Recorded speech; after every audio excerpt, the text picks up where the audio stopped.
Testing that hot mic. It is so curvaceous. So curvaceous. Wah wah. Wah wah wah wah. Wah. Wah wah wee wah. Wah wah wee wah. Chicken and waffles and chicken and waffles. Chicken and waffles? Chicken chicken. or chicken and waffles? Oh, I like the sound of that. I bet you do. I do. You heard it here, folks. She's a freak.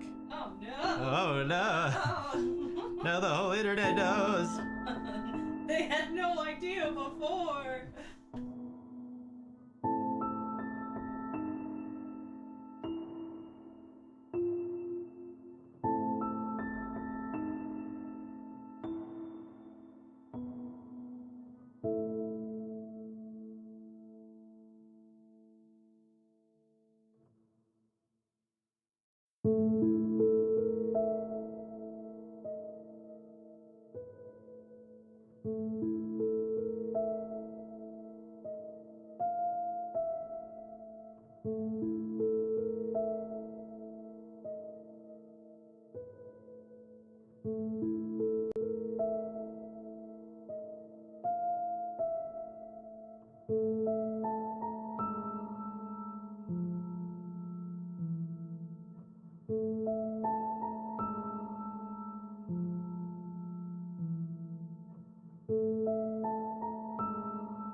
Ooh, thank you for the gifts, Murda. Ooh.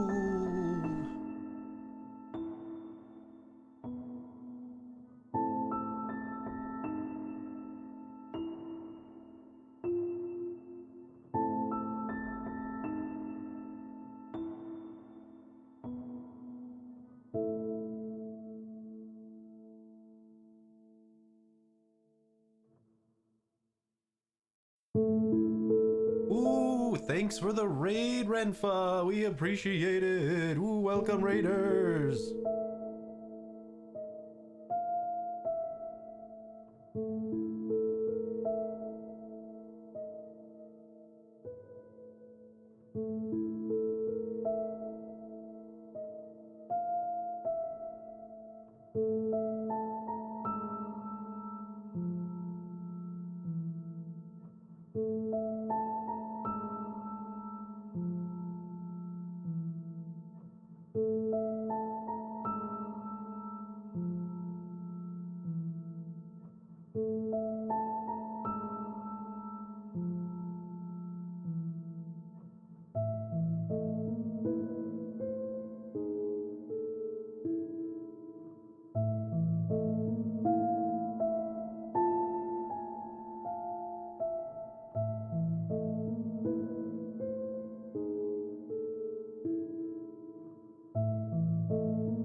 I've been given a task.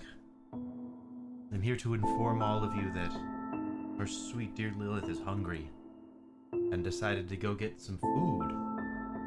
So I'm here to talk to you, despite not knowing how to turn everything on. So haha, I have somewhat of an idea, but I'm sitting already. But I'm so excited.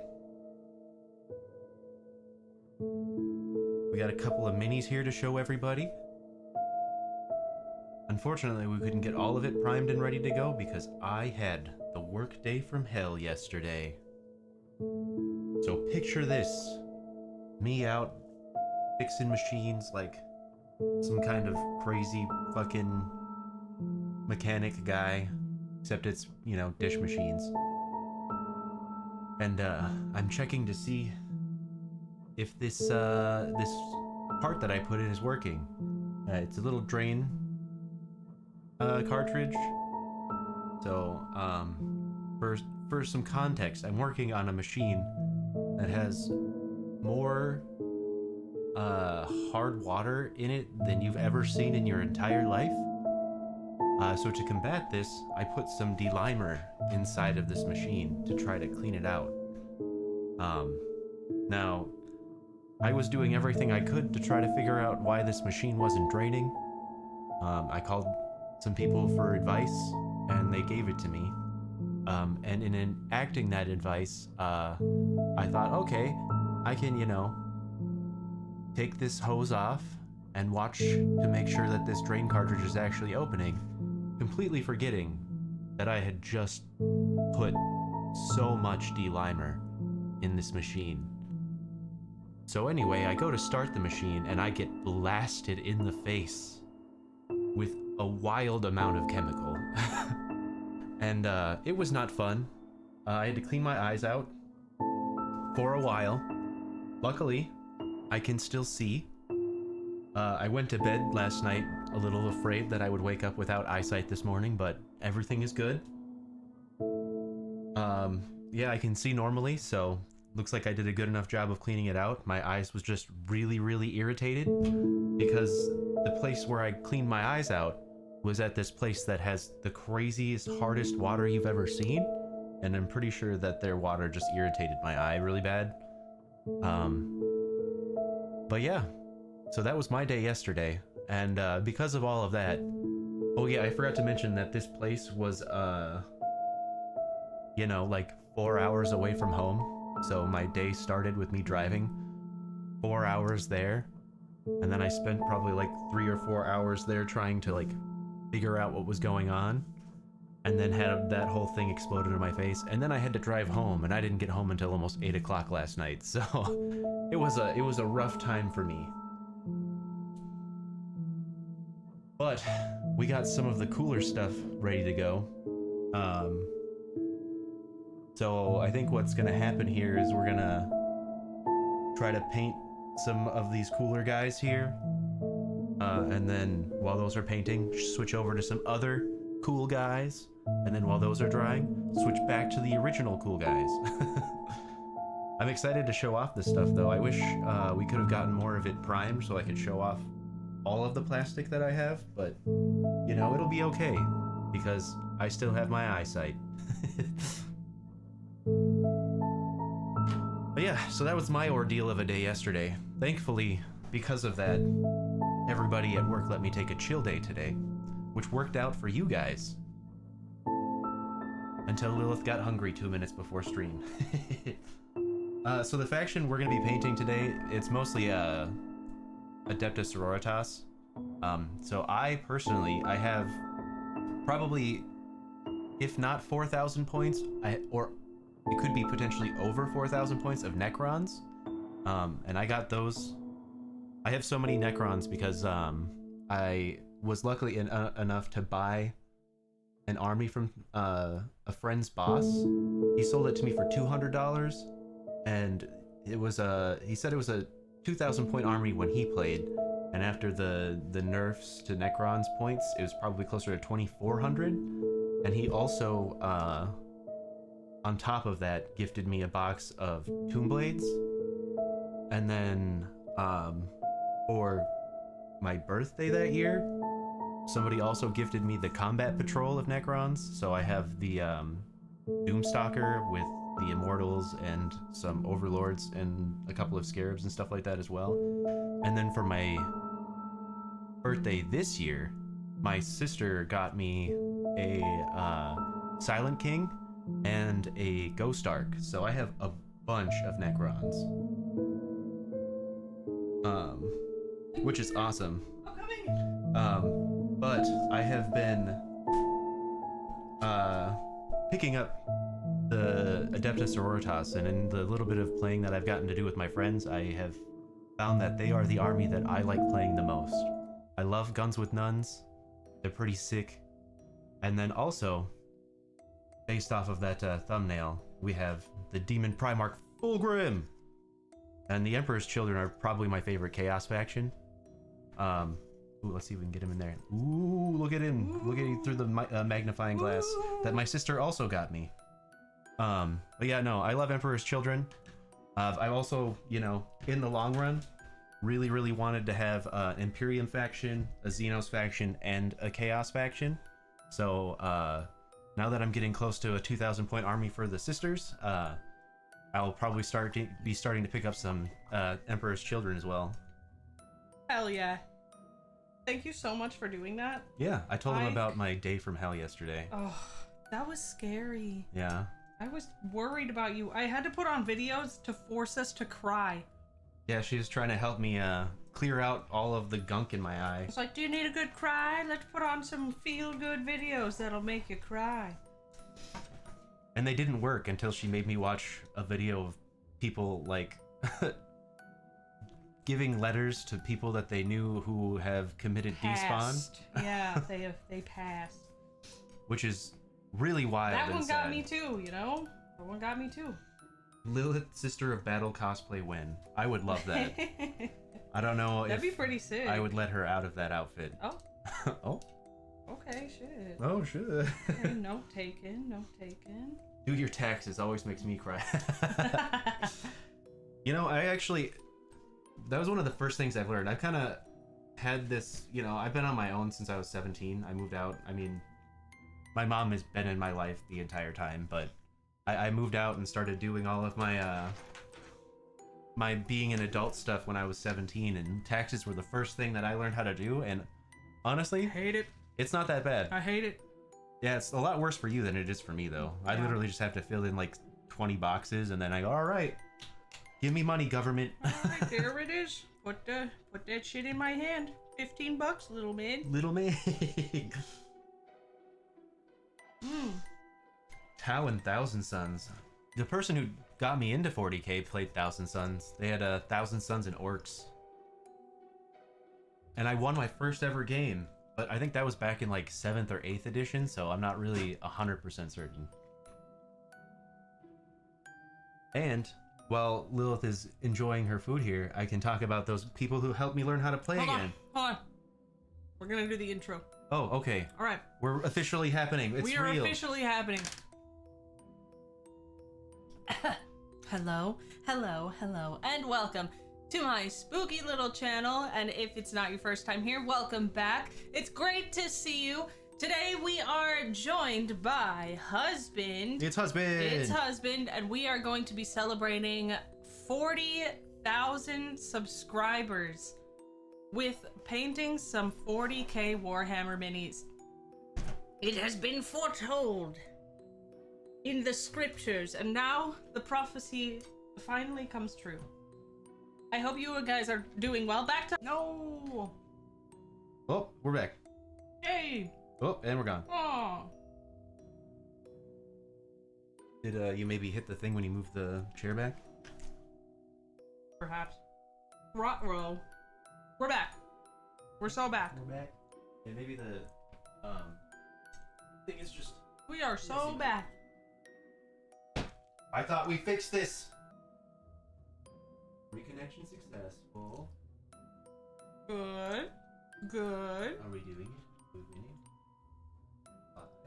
This is excellent, which is bullshit. Could have just been a little blip in YouTube.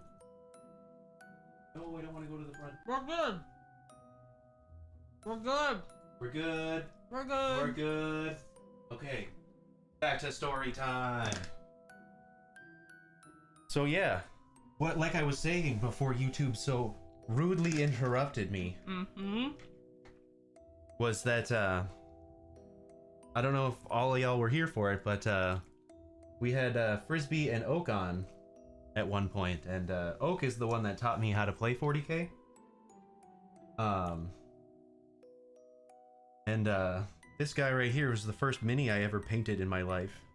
And for those who you know, don't think they're good at painting, I fucking hated this guy. I thought it looked so bad when I finished it.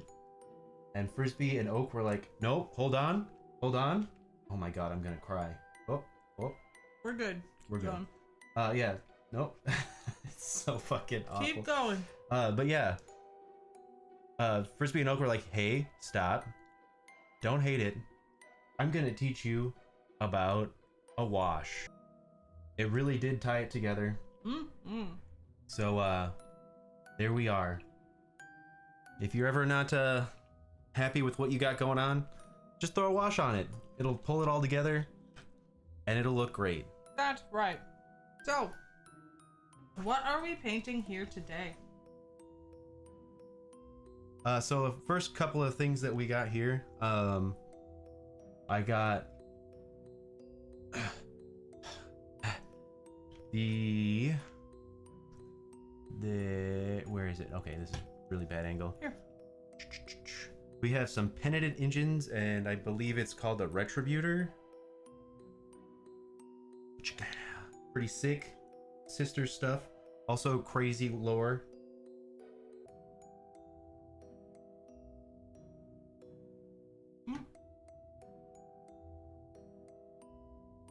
Here. Alright. I don't know what's happening. I want to have good internet. And the internet service provider watches us and waits to throttle our internet until we're using it. And it's not fair. It's true. It's not fair. How dare he? Oh. She's doing magic. She's doing techno magic. And it seems like it's fixing. Nope. Just wait. I'm waiting. Waiting. Okay. Back to my story. And hopefully it won't fucking stop me this time. Oh. The flashes of offline are just throwing me off. But anyway, so these dudes are people who have committed crimes against the Imperium. And there we go. And this guy doesn't have armor because they say that if the God Emperor wants them to be safe, he'll protect them. So they don't have to waste money or time on putting armor on these dudes. Hell yeah. Very cool. Looks like your dad is giving you a ring. My dad. My dad. My dad. I'll take it. The problem is the no corn minis. Hello? It's accurate. The blood god is pissed that I'm not fucking showing any devotion. But the other minis we have, I got a castigator, big ass fucking tank. This is one of the few minis I bought for myself. This is easier, I think. Forever, just buy me minis. I'll tell you what factions I want. You get me those factions, and no matter what you give me, I'm gonna be happy. I'm gonna treat myself. So I went into this place looking for some sisters minis, and they had literally nothing. So I wanted to cry. But I saw that they had the Fulgrim, and I was like, you know what? Eventually down the road, I want to get Emperor's Children. I also, you know, I love Fulgrim. I love the book Fulgrim because I'm going through the Horus Heresy films, or not films, books, and the Fulgrim book. I was like, wow, this is great. And you know, this mini had just come out, so I was like, fuck it, I'm buying this one. And this is the only mini that I've bought so far where I have immediately come home and built it. I couldn't wait. I was like, this is gonna be the best day ever. And then I just went here and built this sick ass mini, and it's honestly probably the coolest mini I have. I do want to collect all of the Demon Primarchs, but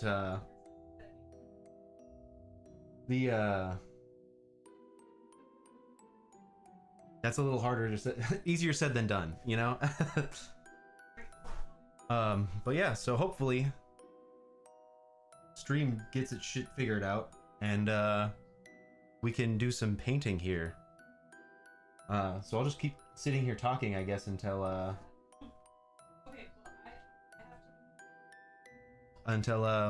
Lilith gets back.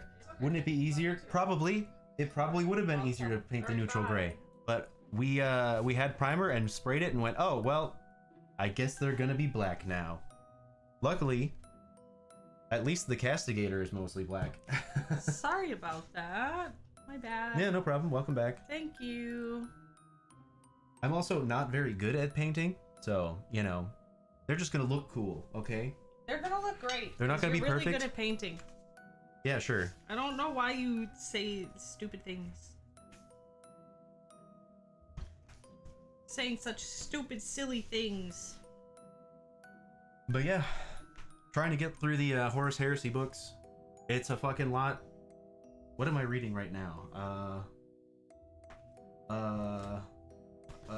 Where's the paint, my darling? They're right here. We got several paints. Ooh. Let's start setting up and getting at it. Okay. I don't remember what the book is, but it's basically about what's his name? The Emperor. And it's in the arc where Horus is like about to make it to Terra, and it's about the like Custodes and the Silent Sisters dealing with Magnus's fuck up. And for those who don't know, Magnus tried to warn the Emperor of the Horus Heresy before it happened, and in doing so blasted open a psychic hole in the Emperor's defenses, allowing essentially an infinite incursion of chaos demons to attack the fucking basement of the Imperial Palace. And this is the first book where the Emperor's like actually a real character in it so far that I've read. And it's kind of jarring because there's like a point where they kind of like backtrack to when Angron gets picked up, and they're like looking at the butcher's nails in his head, and it was kind of shocking to me because the Emperor like doesn't even like look at Angron as like a person. He calls him and the Astartes like tools very frequently. He doesn't even call Angron by his name. He literally just calls him 12, and he doesn't like refer to Angron as anything but like a tool. He literally at one point says, "I'm gonna give the 12th back to its legion," and it's like, Jesus, that is wild. Like, and everything. That's giving Victor Frankenstein right there. yeah, people like, you know, joke that the Emperor is like the worst father ever, and that really puts into perspective how much of a dickbag he is. Oh, we need water, so it's your turn to start talking. Okay. Hi guys. Oh my gosh, how are you? I know nothing about 40k Warhammer, but I'm excited to help husband realize his vision. I like these little guys. I don't know if you can see that very well, but this guy's like strapped up to a machine. He's got like fucking shit in his eyes and stuff. Looks really cool. I think of these minis, this tank is my favorite because it's a tank and it's got like Catholic church architecture all over it to make it look very, you know, like fucking cool. I don't know. It's cool. And then we've got this big guy that we're gonna work on last today. If I can fit him in frame. He's freaking huge compared to the other guys, but yeah, that's what we're gonna be doing. The sisters are a very gothic church. I know, yeah. It's gonna be really fun. I'm excited. It is gonna be really fun. Yeah. So what are you painting first? Well, we should probably start with these little guys. Sure. And then while they're like... Which one are you painting first? So you're a better artist than I am. Okay. So I think you should, paint whichever one you like, and then I'll do my best to try to, you know, keep up. Okay. Okay. I have some reference materials. I have a Sister's Codex. I also still have the boxes for the Castigator and this guy's like Fulgrim. wiggly.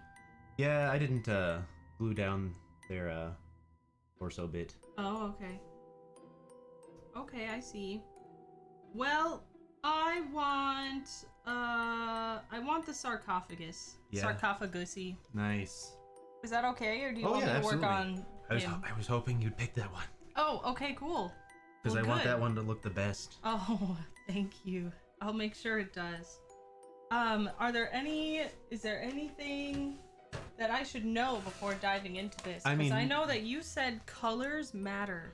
So it does if we're going to a tournament. I'm gonna be real. It's a long time out before I even get close to that. I still barely know the game. I'm just trying to teach my friends how to play. So I know I was a little concerned about it in the beginning, but straight up, just go nuts. Do what you think looks cool. Yeah. Okay.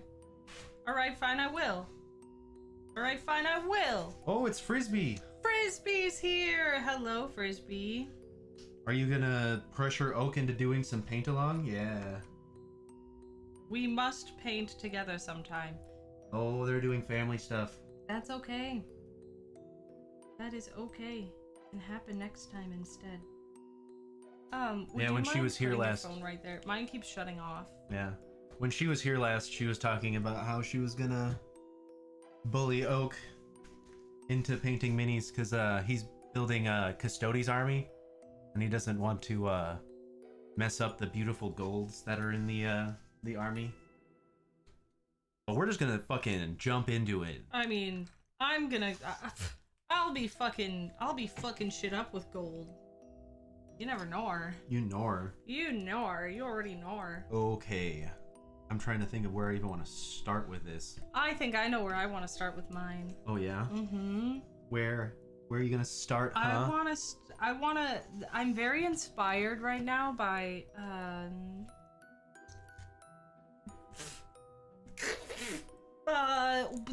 yeah, that very inspiring. Yes, I love that. I know. Frankenstein. Guillermo yeah. del Toro's Frankenstein. So I think this sarcophagus would be really cool if it were that, like, white sarcophagus that Mia Goth was put in. You know what I'm saying? Yeah. Mm-hmm. Do these need to be, like, shaken up? I think they need to be watered down. Oh, okay, cool. I don't actually know, though. I don't either. I feel like we don't really need this in frame. I feel like it's just gonna kind of be in the way when we're both here. So I'm gonna... We'll come back with this if we need to. Okay. Oh, that's gonna be in your way, though. How? I turned it off. Oh, you turned it off? Yes, I turned off my model just to make sure. Okay, well that's perfect then. Just to give us an extra shot. Yeah. You know. Make it so everything doesn't have to work so damn hard. This looks, Is it possible for them to expire? I don't know. I would hope not. Are there instructions? Please, somebody tell us how to use these. Fuck it, we're just gonna jump. We ball. Fuck it, we do it live. We do it live. That's yellow, right? Yes. Haverland Sunset. Oh yeah, that's super helpful. Sunset. Yeah, that's why I assumed it was yellow. We're gonna start with these flames. Frick. I think. I don't know. I don't know if I have to put water in these. Well, I mean, let's say like I would say you goop out a little bit and then put water into Yeah. the tray that we got sitting off to the side. That's what Oh yeah, also shout out to all the lost souls that sent us a Christmas gift a while ago. That was these beautiful paintbrushes. Mm-hmm. So we're gonna be painting like pros despite not knowing how to do anything. Okay, I'll just put a glob in there and maybe put a I think Chad is having an aneurysm on my drippy phone drop right of now. water. I can see chat moving up there, but not down there. Yeah, I tried that.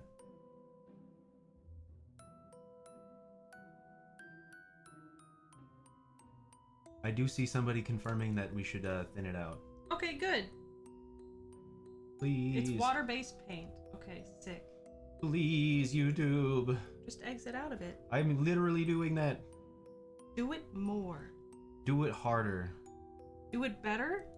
Faster and stronger. Stronger. Thin it on your palette. Oh yeah. Okay. We did it. Thank you. Noobs. Fucking noobs right now. Being absolutely pwned.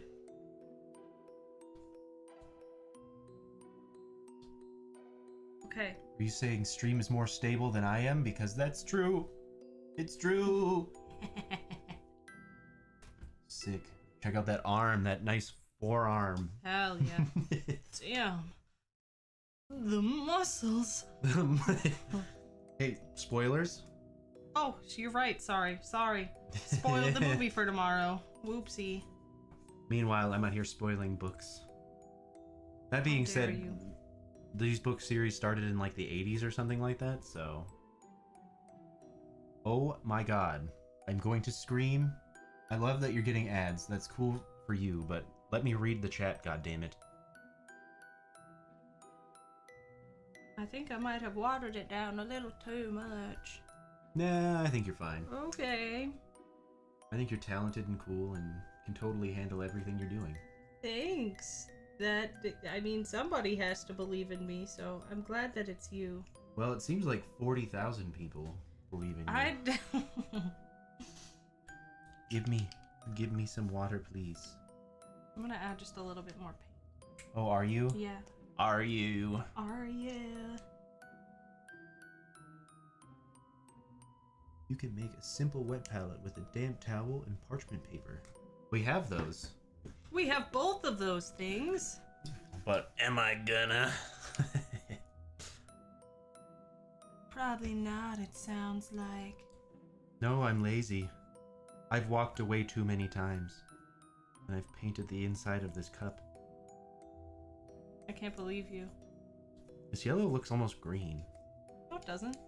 Shut up, I'm colorblind, okay? Quit making me feel bad. I'm just confirming that you are wrong. That I'm wrong and dumb. You guys hear this? She's saying some mean stuff You're to me not right just now. wrong, you're stupid. Okay. Finally getting at her. Let's see what happens.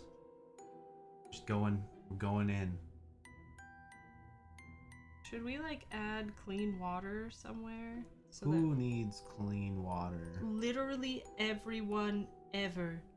Okay, fine. I'll go get another thing of clean water. I appreciate you so deeply. Let me just put this sick ass pen holder thingy up. Hell yeah. BRB That chat. thing's cool. Okay.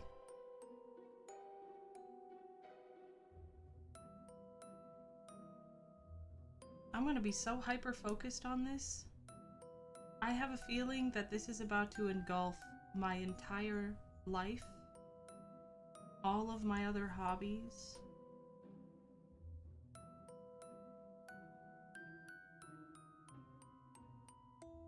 What did you guys get up to today? I made eggnog. I made eggnog twice. And then I made cheesecake out of that eggnog.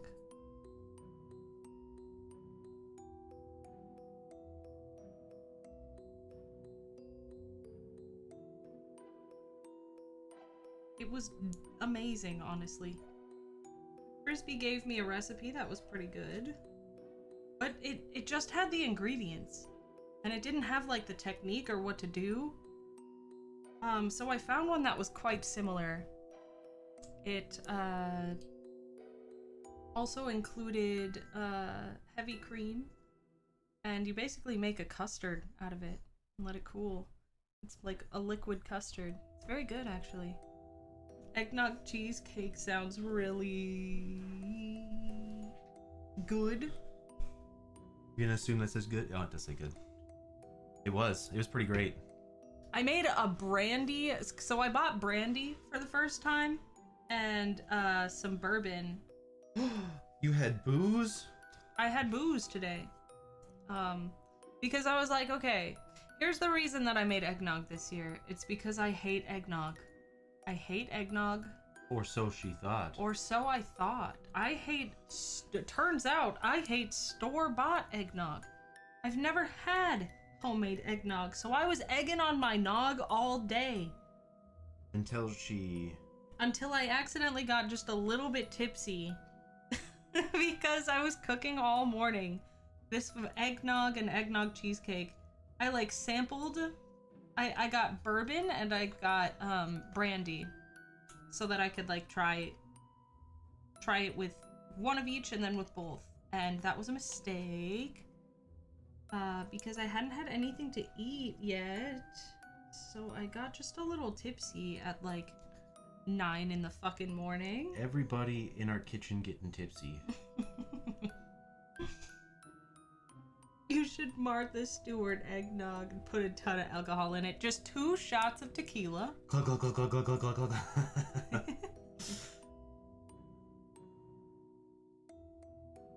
No, that was pretty fire though. She made a little bit yesterday, I believe. No, it was 2 days ago. A couple days ago, I made my first batch. Everything is blending together because of the almost going blind thing. So here's what I'm gonna do. My treasure. Yes. You're gonna take my water? I'm gonna take your water. Water Gao Suni. Ooh. Charter 1 Warsher, son of a gun. Oh man, I looked at you and then started putting paint on other things. Why'd you do that? You were distracting. Silly Billy. You're like a siren. I'm gonna put some clean water Smart. in there. Oh, and, look at you. And then we can just scoop it into We've other... got water in all of these. Oh my gosh. Clean water. Look at how smart and efficient she is, and definitely not putting too much water down. Definitely not. I definitely didn't do that. Oh no. What happened? Oh no. What happened? Lilith, what did you do to my yellow? What are you talking about? I didn't do anything. Yeah, I believe you. Thank you. Thank you. I knew you would. One of these days, I'm gonna get you into this. You're gonna be my awesome wife who knows how to play 40k on the tabletop. And then we're gonna do nothing but play 40k for the rest of our lives. That sounds like such a dream. A dream that you'll never get. Yeah. I'm just kidding, baby. No, you aren't. Okay, I was well, just I telling hope... them, like, I feel like this is about to consume my entire life. Yeah, I mean, honestly, like, even if it comes down to it, like... Even if you don't like the lore or the game or anything like that, at the very least, I think you can get behind the painting part of the hobby. I Maybe will paint even, all of your minis for you. Maybe even the building of the models. I probably would. Oh, this gold is about to pop off so hard. That does look pretty great.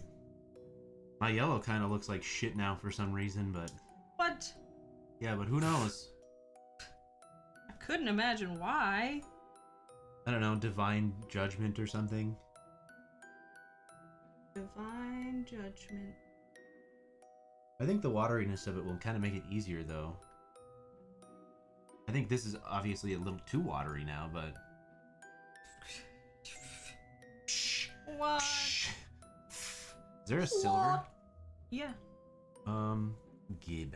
Yes. Yes. Where's the silver? Is that silver? Technical astro granite. Granite? It's kind of like a gray. That's just gray. I would do leadabelle share. It's like It's like gunmetal. Perfect. It's That's like what metallic. Metallic. Metallic. Well, there's obviously too much fucking water on that side of the thing, so I think I'm gonna have to put it over on your side here. What? 2 new 40k games coming? Oh yeah, there's the it's like the Total War stuff or something like that, isn't it? Or what is it? I've seen it. I think I've talked about it before.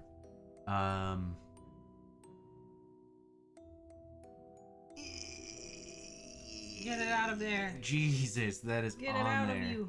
What? Just this cap. Oh, you're so cute. Oh, am I? You're so cute. Here, let me get it for you. Oh, thank you so much, wife. I'm so lucky.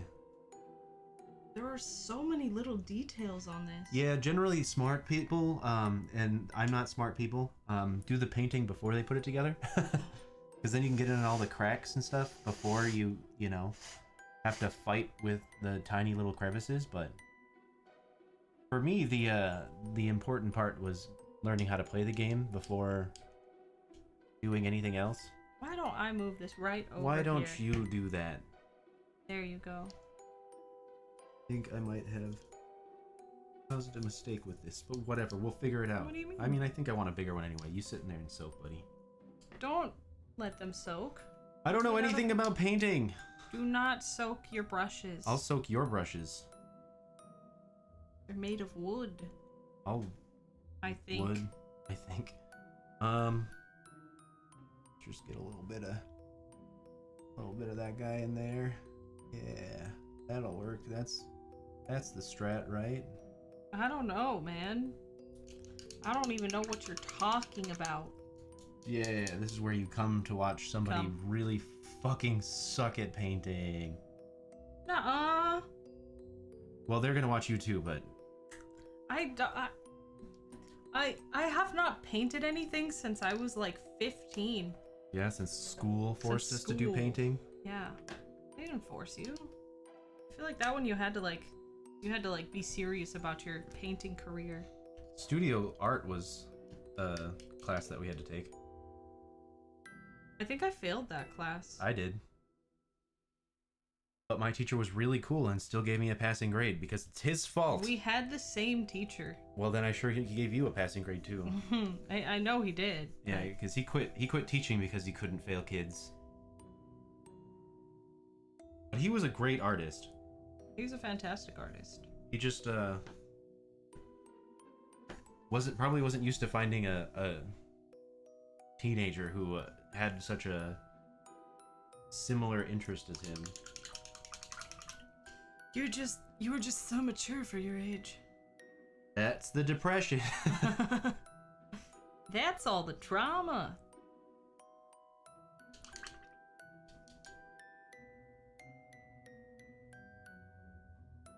Painted plastic doesn't like glue. Okay, interesting.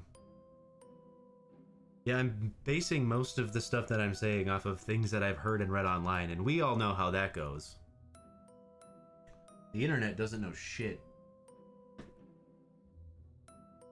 This feels a little bit darker than it could be. Paint it white first. Oh yeah? Yeah. Well, that's too late because I've already done the thing. Julie Moon. Wow, you're so strong. Thank you.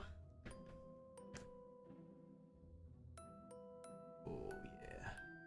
I'm gonna get a little paper towel. That's smart. I like that. Yes, I support that. I know. Calm down, everyone. Calm down. Where's my paper towels? I don't know. Here they are. I'm not the police of you. But could you be the ghost of you? I don't know that reference. That's a little disappointing. Is it? Ghost of you is my Ken. Well. How dare you not know? A very casual fan of them until we started dating, and then I liked them more. Oh, at the end of the world. Though I will say, I do still remember what the first ever MTV music video I've ever seen. Yeah, I know, shocking. Elena. Yeah. Yeah. MTV showing music videos? Who ever heard of that? Not me, dude. But yeah, it was Helena. And I was like, okay. I wish I looked like Gerard Way. Dude, so did I. I did literally nothing to make myself look like that, though, because minimum effort has always been my, motto? Yep. I'm the opposite of Deadpool. Mm-hmm. You shoot me and I fucking die. I feel like that's an aesthetic for alternative couples, though. Like, there's the really extra goth girl, and then there's the dude who has, like, no... I don't want to say no style, but just no... Well, yeah, my style was the band tee and cargo pants. Yeah.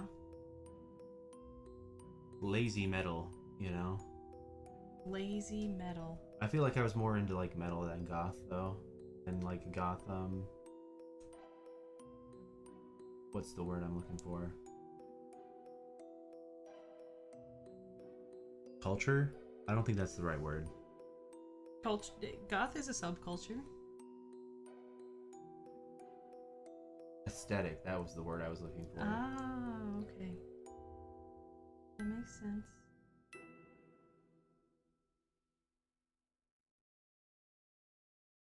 Oh shit, she's leaking. Nice. She's leaking! I love that for me. Shut up!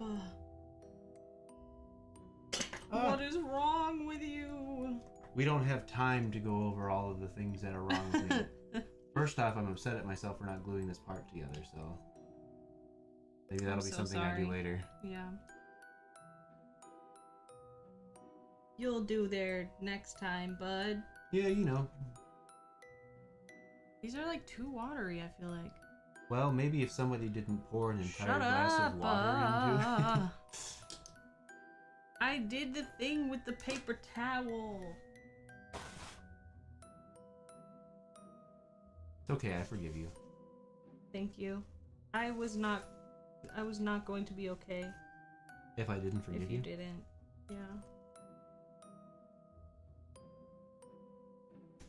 Alright. I don't think I'm creative enough to do this without reference material, so I'm going to shift that reference material off into my direction so that I can see what I'm painting. Here you go, Fran. Fran, huh? I've been downgraded. I've been downgraded. What'd you get? Oh, this is a lot lighter than I was expecting. That fucking wood? Okay. Sure. There is wood on there, isn't there? Yep. I heard. I see it now, actually. I'm so excited for this, though. I've been looking forward to it for a long time, so thanks for making it happen, everybody. Yeah, thank you. Which faction? This is the Sisters. Battle Sisters. Nuns with Guns. Adeptus Sororitas. Whatever you want to call them. They've got many names, apparently. Their official name is Adeptus Sororitas. But people call them Nuns with Guns. I think Battle Sisters is also technically an official name for them, but I'm not 100% certain on that one. They don't show up until like way after the Horus Heresy. There are some like all-female factions pre-Heresy, like the Sisters of Silence, and they are essentially so like you know, have I talked to you about like psychers? They're like the people who do like magic. The Me? Thousand Sons, yeah. Yeah. So the Thousand Sons are like a psyker army. Mm-hmm. The Sisters of Silence are really cool because they're people who are born with this thing called the pariah gene. And the pariah gene is basically the antithesis of psyker. So they people say that they like don't have souls and stuff like that because the way that psychers work is that they like pull their energy from the warp, and they can sense people in like other warp entities in there can sense them because they have stronger warp presences. And essentially people say that like the warp is like where your soul is. It like reflects the emotions of what's happening in the material world. Okay. And people who are born with the pariah gene are like literally just like blank. They don't have a warp presence. They actually do call them blanks. And some of them can be so powerful that standing near them literally sucks your soul out of you. Wow. That's pretty cool. Yeah. They're pretty fucking awesome. There's some really cool Horus Heresy stories of Battle Sisters doing some stuff. I think there's also a story of like... Sorry, not a Battle Sister, a Sister of Silence. There's like a story of a Sister of Silence too that's like detached from time. I don't really remember the story too well, but there's like a story that follows a couple of the Sisters of Silence as they're like, I think they're going on to like a space Hulk or something like that, which is a giant ship that is like not active, and like essentially it's like so big that other ships will like collide into it in space, like wrecked ships, and then it just becomes like a giant mass of metal floating through space. Cool. And I remember something about like a warp entity like taking it over, so like they were going to stop it or something like that, and then at the end of the story this like girl that's kind of like antagonistic but is still part of the order is like there, and then she shows up Like you like it does that thing where you watch her like walk off, and then another person that's cloaked walks up behind you and says something. Yeah. And then you find out that it's that person. It was really cool though. Gang gang. I know Bricky. Bricky was one of the first people that I watched when I was learning how to get into the 40K. I've told this story before, but I was always kind of mildly interested in 40K. It was just like kind of on the back of my mind, you know. I was like, it's kind of interesting, but I don't really have the time or money to like get into it. But then I played Space Marines 2, and the beginning of Act 3 got me so hype. I was like, all right. Instead of silver? Yeah, I want it to be a little lighter in the back. But yeah, so the beginning of Act 3 in Space Marines got me real excited to check out the lore, and then I just like went out and found anything I could to learn more about like what's going on in the universe. And Bricky was one of the first guys I saw. Then I started watching the Play on Tabletop. They do like the 40K game. I also listened to the 40K Lorecast, which is a podcast about 40K lore, and they do a pretty great job of going through all the factions too. Like that's most of the like side knowledge that I've gotten from the series outside of like listening to the books myself, all comes from the 40K Lorecast guys. I'm using this shit. Yeah, go ahead. That's what it's for. I need fucking glasses so bad. Good thing we got you on my insurance. Now we just gotta wait for the first. Mm-hmm. Which is coming. Coming. Wow, this looks like shit. I mean, I think they'll probably start out a little rough, but you know, that's the fun part about painting. You can always come back and just make it better. In fact, I feel like a lot of like big time hobbyists do that. Like they have their like minis where they like first were like learning how to do it, and then you just kind of get into it for a while, and then suddenly you're like, you know what? I could have done that better. And then they'll come back and yeah. That's beautiful. I think I'm going to paint all of the gold white first.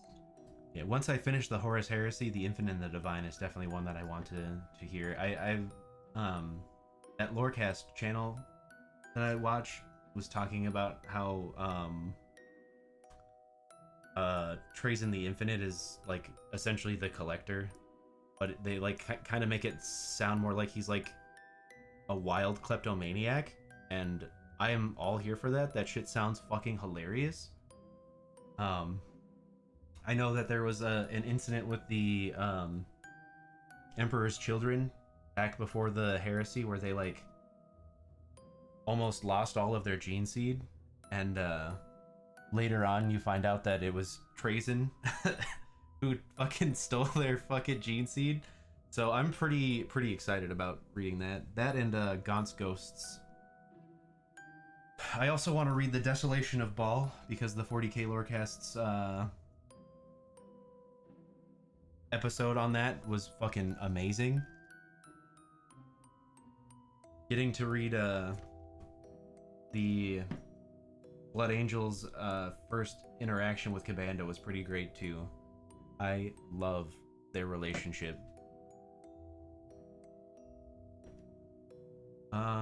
Which of these is brown? This one. This one's a bit of like a red. It's like a brick red, and that one is like a dirt brown. Perfect. We're gonna work on the wood because we know that one next.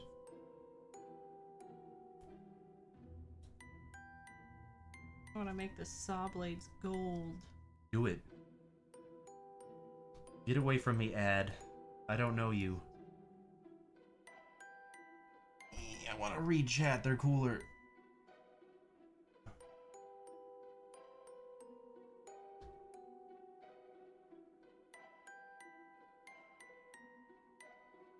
That's crazy. He wrote the Guardians of the Galaxy screenplay. That's awesome. Hello.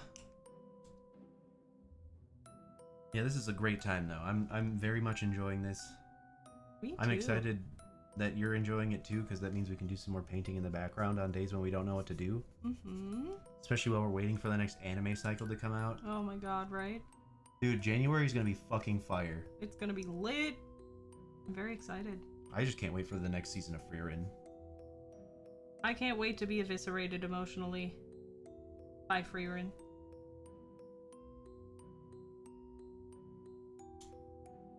This is hard. Yeah.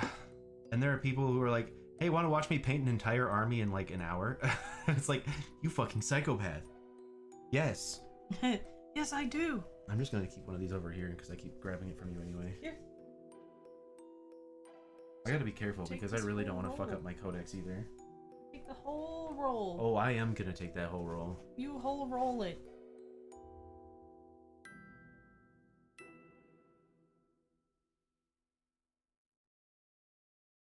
You know, this could be a lot worse too. We could be painting Thousand Suns, and I don't think you'd ever talk to me again if we were painting Thousand Suns. Why? Can you grab your phone because we're using mine to see chat? Sure. What for? I just want to show you what a painted army of Thousand Suns look like. Oh god.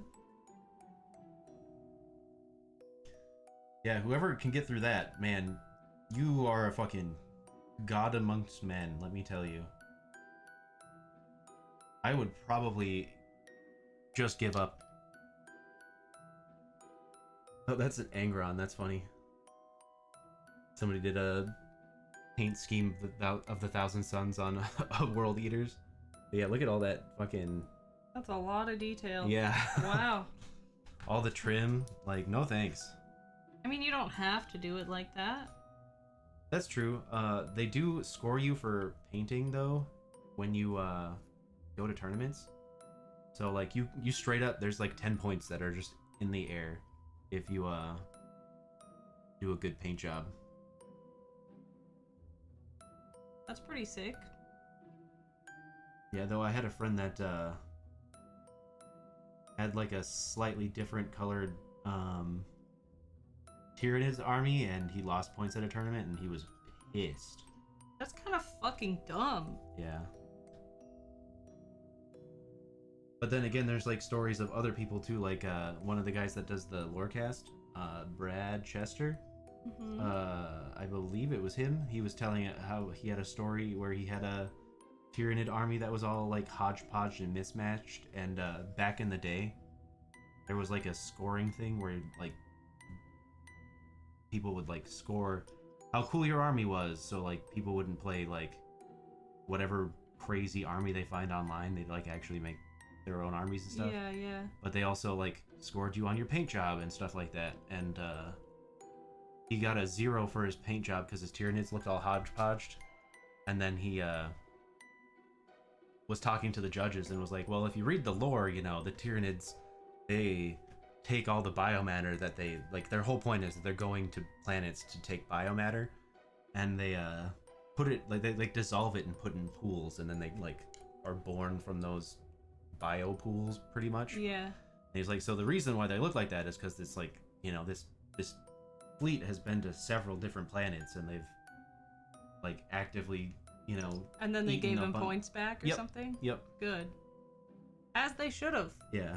That's the fun part about this too, is like there's like obviously the competitive side of it, but there's also like a lot of storytelling stuff going on, and like you can do that through your Minis. Yep, and your painting of the minis and stuff. Mm. That's pretty nice. I like that. I don't really appreciate when creative spaces like judge you on how good your creativeness is, especially if it's like, oh, this is kind of slightly the wrong color, so you're Yeah. losing points for that. Like, bitch, you just want to sell an official paint product. I or mean, you're some not wrong shit. about that. Like, You're definitely not wrong. I think I've heard that it's a lot worse now than it used to be. They used to be a Ugh. lot more fun with colors. Like, so for example, oh, brother. yeah. So for example, the orcs, right? They used to have Yeah. really awesome painting rules Mm-hmm. where you could take your orc stuff, right? Mm-hmm. If you paint it red, it moves an extra inch because red Yeah. is a fast color. Yeah. I believe blue was like lucky, yellow made them do more damage or something like Yeah. that. Those aren't a rule anymore though, which is pretty fucking dumb. That is dumb. But yeah, you could like get like a truck and put cool hot rod flames on it, and then you get to move faster. Go faster. Yeah.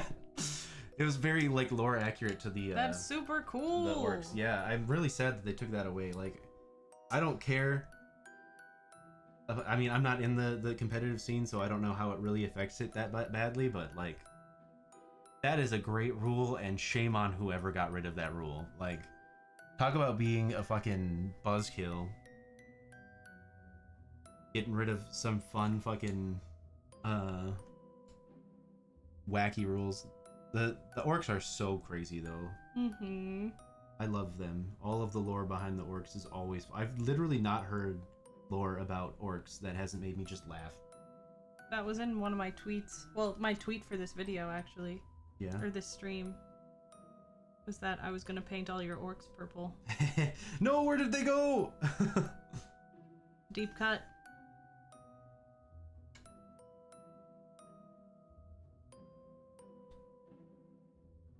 I actually saw a like TikTok of somebody doing that. That was pretty funny, where they're like, new orc players be like, I'm gonna make this sick purple color scheme for my orcs, and then they like showed a finished orc color scheme, and all of the models were translucent, and they're like, where did my models go? Oh no! For those who don't know, purple orcs are invisible. Because have you ever seen a purple orc? That's literally why they're invisible. Which I find very cute and very fun. Yeah, that buddy that I was telling you about, the Tyrannid army, was telling me too that there's a story. It might be like a Black Library or like a non-official story, but he was telling me that there's a story where the Tyrannids were walking around and then. Sorry. But yeah, he was telling me that there's a story where these Tyrannid fleet was like out fighting, and suddenly they started getting attacked by something that they couldn't see, and they had to evolve special eyes so that they could see the purple orcs that were fucking dunking on them. Special eyes? Special eyes? Special eyes. Yeah, again, I don't know if that one's a real thing, but pretty fun though. yeah, I hope it is.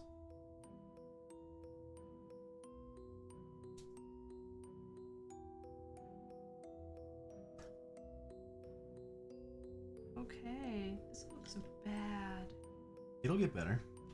Okay, if you say so, buddy. What I will say is I really do feel like this stuff is way too thin. This white is like perfect. Everything else, grab not so a paper much. towel then. May I have a paper towel, please? No, they're mine. You gave them to me. I shall not share. Thank you. What's not thin enough? All Or of it. what's too thin? All of it.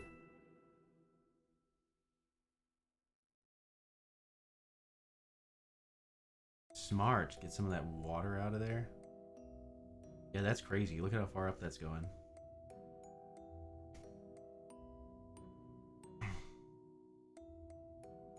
But yeah, in short, and because I forgot where I was, orc lore is hilarious and amazing.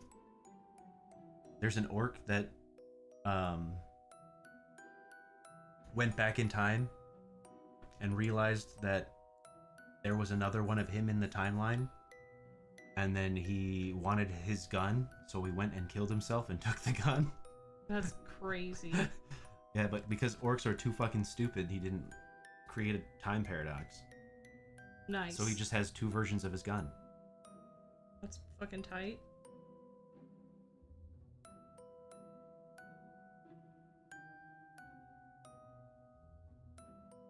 Yeah, orcs are probably the most amusing part of the 40k, because everything is sad and awful, like makes you be glad that you're alive now and not in their time. Oh my gosh, I'm getting stun locked because I don't know what to do. Ah! See a detail that you like and then pick a color for it. I'm gonna make gold trim on this bad boy. I think that's a fantastic idea.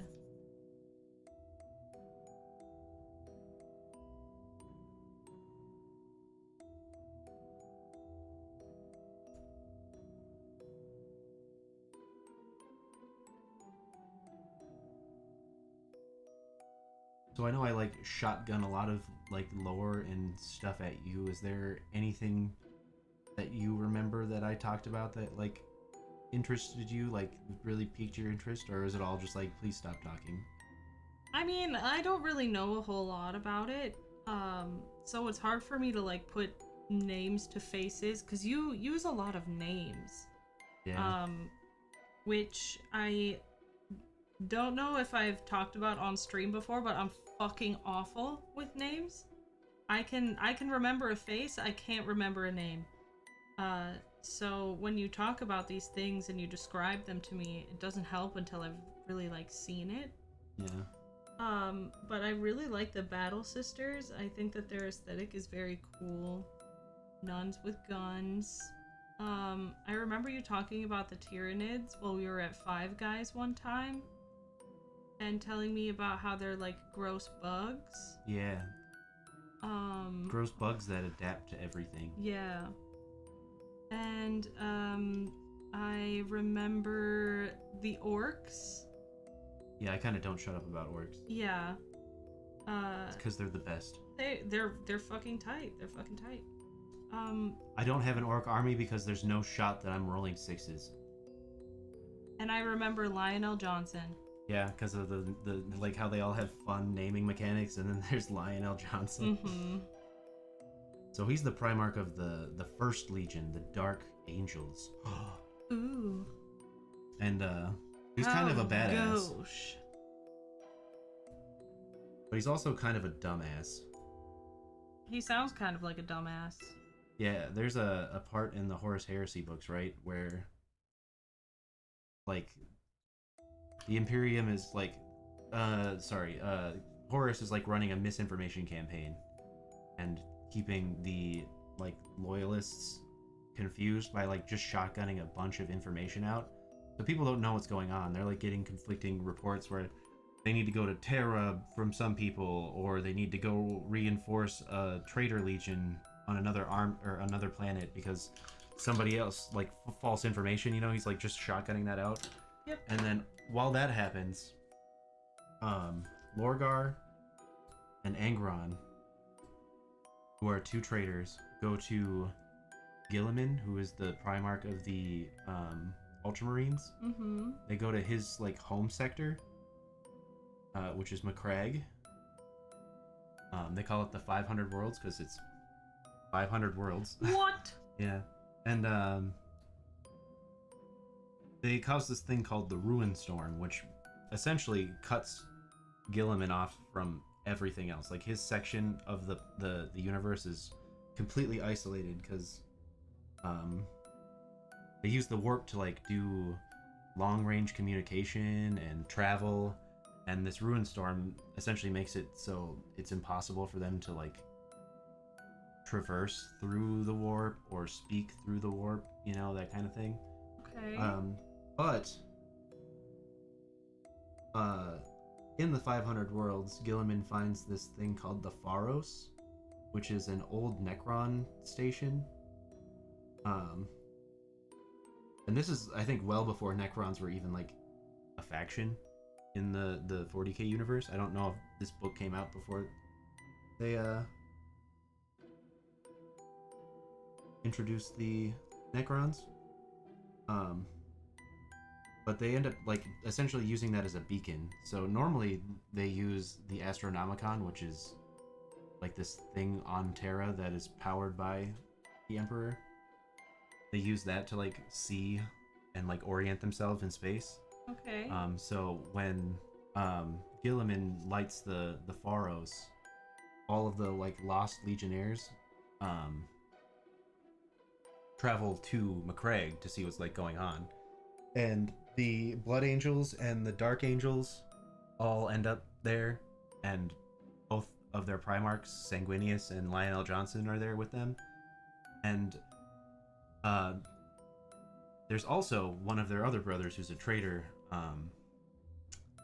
Conrad Kurz, on there, and he's the Night Haunter. He's the Primarch of the Night Lords, who are like a legion of like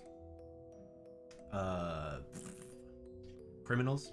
that get turned into fucking super soldiers. Sounds like a great idea, right? Oh, totally. But it's just him. His legion's not really there. They are in that sector, but they're kind of just like off doing their own thing, not with him. And he was brought there by Lionel Johnson because Lionel Johnson captured him and put him on a ship. And then when they went to McCraig, he broke out of their ship. Okay. And this whole like thing happens where they're like talking. Gilliman and the Lion are talking to each other, and they're like, "All right, so we're not gonna have any more secrets, right?" And he's like, "Yeah, dude, totally. I'm not gonna lie to you anymore. Anything that I know, I'll let you know." It was a fucking lie.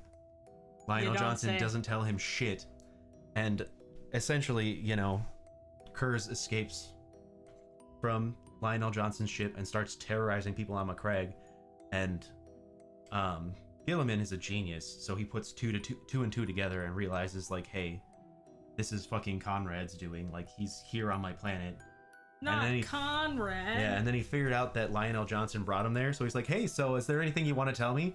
And just straight to his face, Lionel Johnson goes, no, what are you talking about? And it's like, we just had a conversation. He literally goes, dude, we just had an agreement to not lie to each other. And it's like, at that point, you'd be like, clearly he knows. To which Lionel Johnson responds, yeah, no, I have no fucking clue what you're talking about. And he's just like, dude, I'm about to beat the shit out of you. I know that you brought Conrad to my fucking planet. How silly. Yeah, it's wild. I do like Lionel Johnson because he's like a badass. Like, he fucking puts the beat down on a lot of people. But sometimes it's just like, homie, get out of your own ass. Get out of your own ass. Incredible. Oh my goodness. This is just... They're so small. The minis are small? No way. Shut up. They're too small.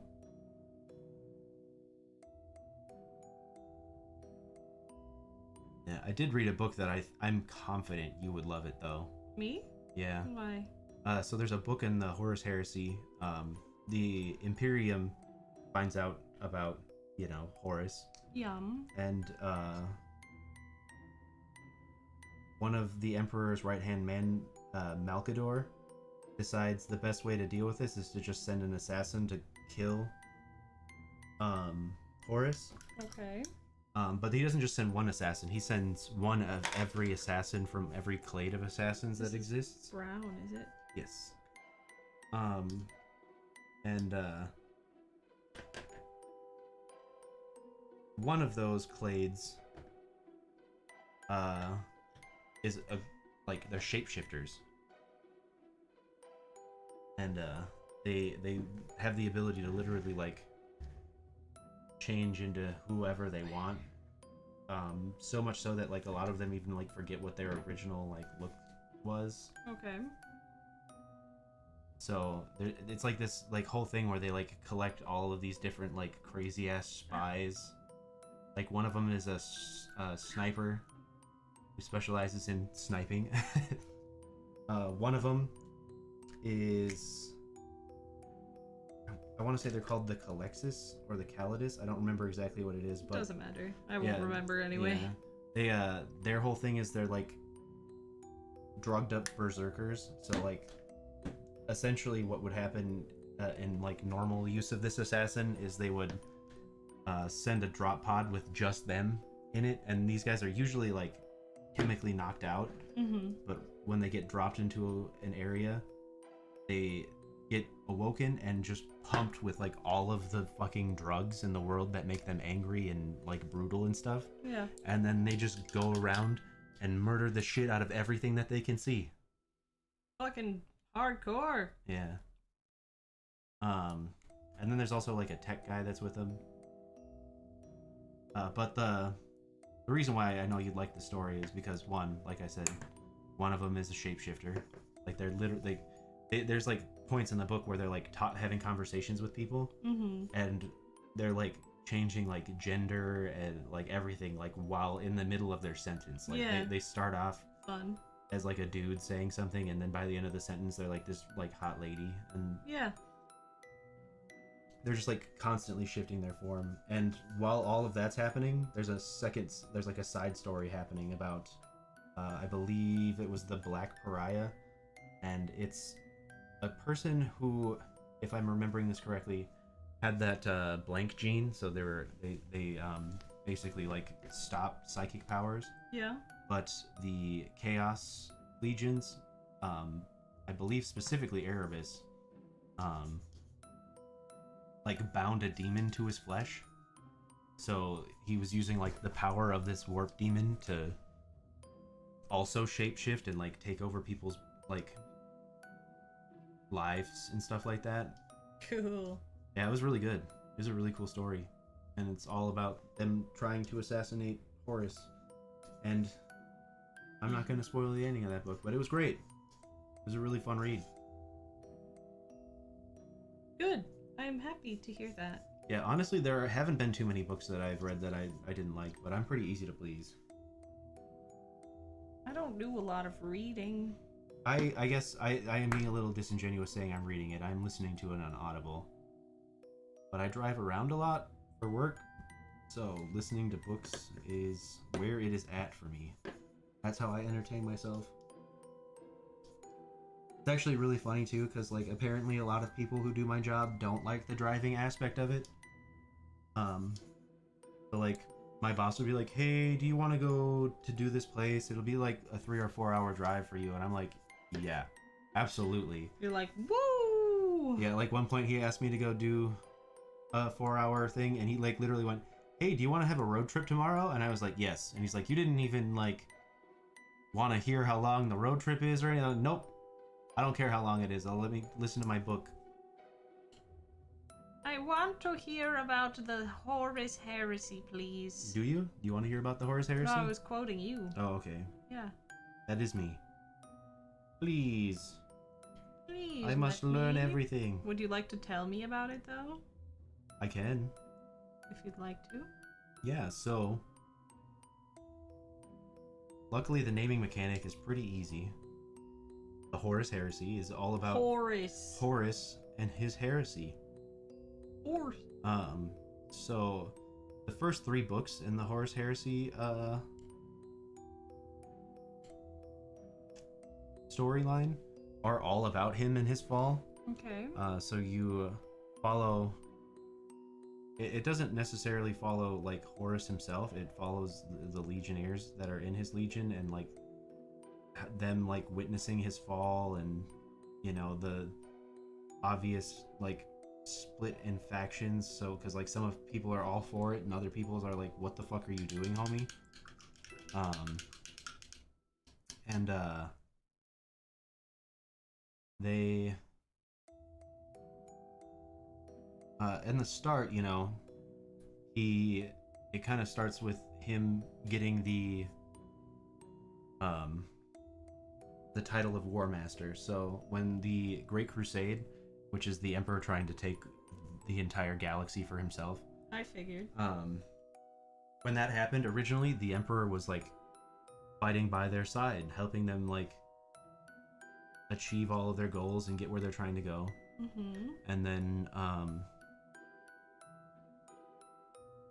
something happens where he decides that he's no longer going to be on the front lines with them, and he wants to go back to Terra, which obviously would cause some problems for his crusade, because he's not there to like lead. So he decides that he's going to make Horus the War Master, so that any like logistic shit that needs to happen in space will happen through him, so that the Emperor doesn't need to like be there for every fucking decision that happens. Mm-hmm. And the kind of issue with this, right, is that there are 18 brothers who are all, you know, more or less on the same level. Like, obviously some of them are better than others, but like Horus getting the title War Master just kind of sets him apart from the rest of his brothers. And at first it's like he's kind of fine with it, you know. He's like, I kind of wish that he didn't do this to me, because I'd prefer to have him hanging out with me while this is all happening. But you know, I'll take on that responsibility and do it, fulfill it to the best of my abilities. You know, like I'm gonna be the best war master I can be. And then, you know, cracks start to form. Like things aren't going the way that he wants them to. He's starting to feel like the pressure of like being set above all of his brothers. And kind of in the background, Chaos was like waiting for this kind of thing to happen, and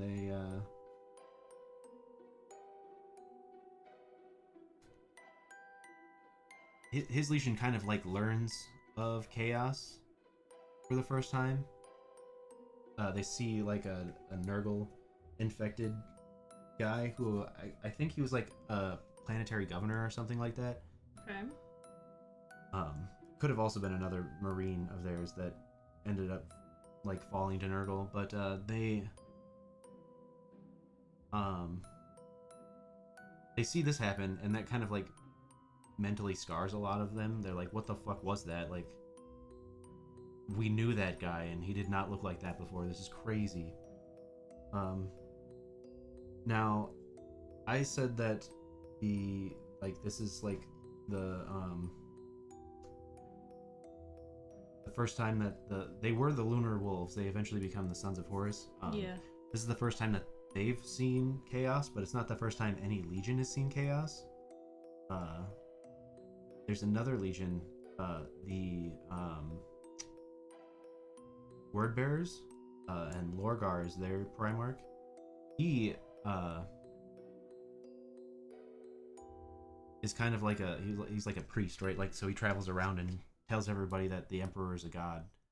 The problem with that is that the Emperor does not want religion in the Imperium. Okay. And while the other legions are like going off and like conquering a bunch of worlds, the Word Bearers are kind of taking too long for the Emperor, and he's getting a little irritated. And, you know, he's like consistently told them like, hey, gods don't exist, stop telling everybody I'm a fucking god. To which Lorgar responds, well, only a god would deny divinity. Wow. Yeah, so, you know, Lorgar kind of like does this to himself. I just can't win. Yeah, but so in response to this, the Emperor gets pissed and he sends the Ultramarines to fucking destroy Lorgar's favorite planet. Okay. Yeah, they like try to evacuate all the citizenry. Some of them obviously are like, no, fuck you, this is my home, so they just get kind of nuked. But this kind of causes Lorgar to like lose his faith in the Emperor, and he's looking for new gods to worship. And he goes out on like a vision quest pretty much and finds the Chaos gods on, I want to say it's fucking he finds like a Chaos cult on Cadia. And that's important like way later, because Cadians are fucking badasses. But Bird. Yeah, so he finds this like Chaos cult on Cadia, and then starts learning about you know, who the Chaos gods are, what to do with the warp and all that stuff. And then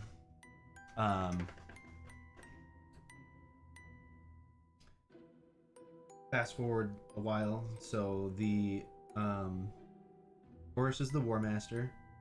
He's going out doing stuff. The Word Bearers have already fallen, but haven't like outright like shown their traitorous ways yet. Okay. And Horus is on this planet, and he kind of like most of the time, like when the Imperium sees like a planet that refuses to accept the God Emperor as well, he's not the God Emperor yet, but if people refuse to like accept the Emperor as the ruler of mankind, they generally just kind of like nuke them into submission. You know, they'll just blow up their shit and be like, hey, this is what happens if you don't follow the Emperor of mankind. Okay. So they do all that, but Horus is like having this kind of like internal dilemma about like, you know, these people had like they're like an offshoot of humanity that they lost way back in the day, they've reunited with them. They don't want to accept the Imperium. Okay. And they're not, like, not outright hostile or anything. They're trying to, like, negotiate and stuff. And Horus is, like, having an internal conflict about, like, you know, these guys were peaceful. They were perfectly prosperous. There's, like, genuinely no reason to just start being the hostile ones that are attacking them. So he tries to have like a diplomatic talk with them, and things are like kind of going well actually for him. Like he's like having conversations with these people. They work with the Xenos race, which is like a big no-no for the Imperium, but he's like willing to turn a blind eye for it because he like genuinely wants to try to like make a positive thing here and not just feel like a huge bad guy like coming in and destroying their peacefulness. Sure. But then something happens, and suddenly like the honor guard of the like emperor of that area, that region. Yep. His honor guard starts like attacking the space wolves. So you know, Horus gets kind of pissed, and then they smoke show the entire fucking planet, and then like go back to like what they normally would do. Spoilers, turns out that the reason those people attacked was because of something. Lorgar and his legion were on that same planet, and they stole this weapon called the Anathane, which it's essentially like a living weapon, and if you like speak somebody's name to this weapon, it's like becomes the perfect killing tool for that person. Okay. So the biggest douchebag in the universe, Erebus, I believe, is the one who steals this weapon, and it's all like 40 chests to get that weapon in the hands of that Nurgle possessed that I told you about at the beginning of this. Sure. Yep. And in all of the like, so when the Lunar Wolves go like deal with this Nurgle possessed, in all of this, like all the commotion, Horus gets stabbed with that sword. Oh no. Yeah, so he starts dying, and a chaos cult is on the planet. I can't remember what the planet's called, but the chaos cult's on the planet, and they tell the Lunar Wolves that they can save Horus, but they have to, like, you know, put up with some weird mystical shit that they're not going to understand. So Horus's inner circle is like, yeah, no, I don't care about your stupid sorcery. Save my fucking Primarch, please. Yeah. And this is all like a part of the 40 chests that the Chaos Gods were playing to get Horus to become their champion. So he goes through like this vision quest and essentially sells his soul to the Chaos Gods. Or no. And then after that, he renames the Legion the Sons of Horus. And then blah blah blah, a lot of lead up, and they essentially decide that they're going to go destroy the Emperor. Like they're like, it's his fault that, you know, we're having this struggle. You know, he lied to us. He's been telling us there are no gods, and I clearly just, you know, dealt with some gods. So like, he's a fucking liar. So we're gonna go fucking kill Dad. And they have these warrior lodges, which is a place where some people meet in secret, and like rank doesn't matter there, so you can have like really low ranking officers go in and see like high ranking officers and speak their mind and stuff like that. But it was really all a trap for them to kind of figure out who would be okay with attacking the Emperor and who isn't.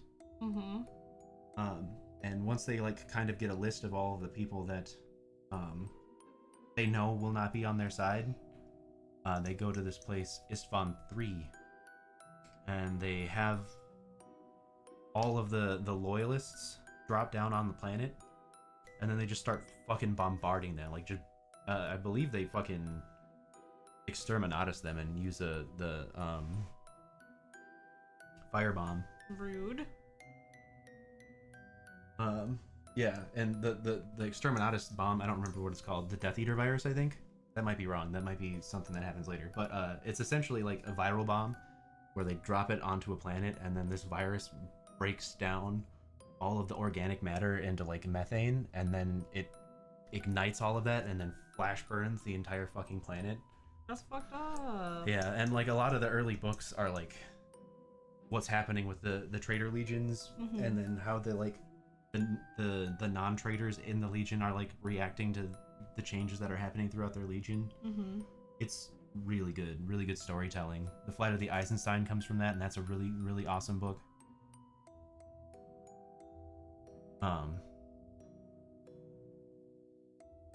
It's like the third book, I think, too. It might even be a little bit later than that, but there's a book that follows like the Emperor's children when they're like going through their fall and stuff like that, and I want to say this is where Sol Tarvitz and Raylanor come from.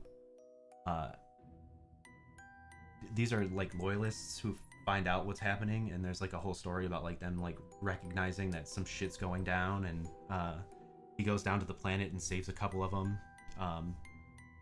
And during one of the fights, I believe again it's Sol Tarvitz is fighting one of the World Eater's first captains, Karn the Betrayer.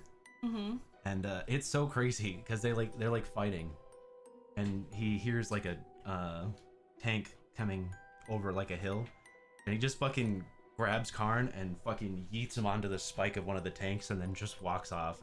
Jesus Christ. And then 20 books later is the Angron book, and it starts with them finding Karn still alive on the spike of the fucking... Oh, fuck yeah. Yeah, dude.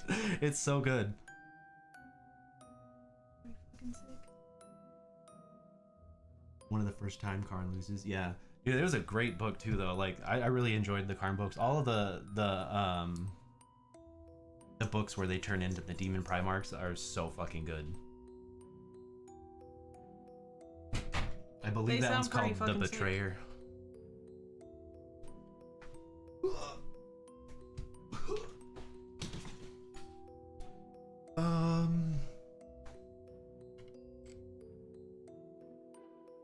But yeah, so the Horus Heresy is literally about Horus falling to chaos and then trying to kill the Emperor. Cool. And the arc that I'm in right now is like where he's like starting to show up in the Sol system. And there are how many books? I think there's 62 in just that series. What one are you on? 40 something. Nice. Yeah, there's a lot. I mean, you can kind of skip a lot of it. I have like a thing that shows me all the books that are important to read and whatnot, and the middle section, the Imperium Secundus, I feel like they skipped probably like 15 books or something like that.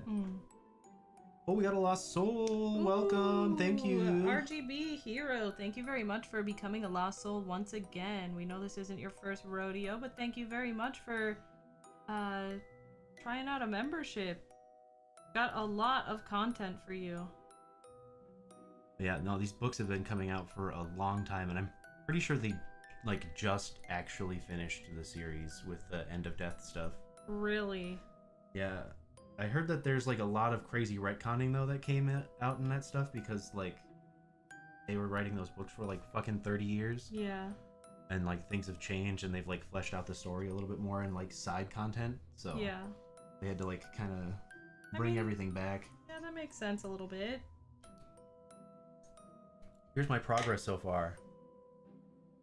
That looks cool. Yeah, let's see if I can get it into the camera kind of. Not a whole lot's changed because I keep getting stun locked, but I'm enjoying it. I think it looks great so far. I feel like starting with the trim was kind of not a great idea. I should have probably picked a color for the base, but fuck it, we ball. I think it looks fabulous. I think you look fabulous. Thank You're you. breathtaking. You're breathtaking.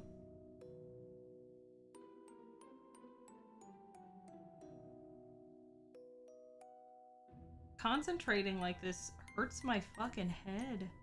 I don't know about you, but my eyes hurt something fierce right now. My eyes were in worse pain earlier. Yeah. Fair. Totally fair. I get it.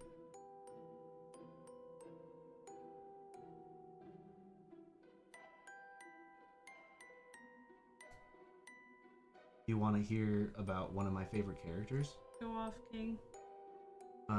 So he's kind of a huge dick, but Lucius the Eternal is like one of my favorite characters in all of 40k. It kind of started when I was hearing the story of a planet called Murder, and they called it Murder because it was a death planet. Okay. There are these weird spider creatures on this planet that have basically, they're like mecha spiders, right?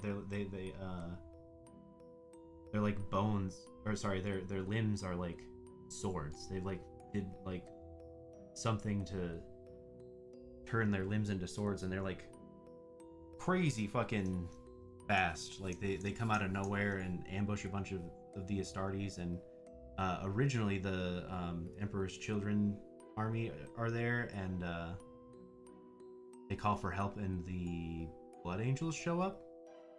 Okay. But during the murder campaign, they're like on this planet, and I believe they're like kind of stuck because like these storms are happening or something like that. And Lucius the Eternal, this is before he becomes the Eternal, but Sure. He's down on a planet, and they're fighting these things, and he is having the time of his life because he is like an exceptional swordsman, and he's like complaining about not having anybody of like any real competition to like Tale as old as time. Yep. Yep. So these things are like actually like pushing him to try. It's so much so to the point where he's like taking his time killing them because he's having fun, even though he's like losing brothers around him. But he just genuinely could not give a shit because he's having the time of his life. Mm-hmm. And he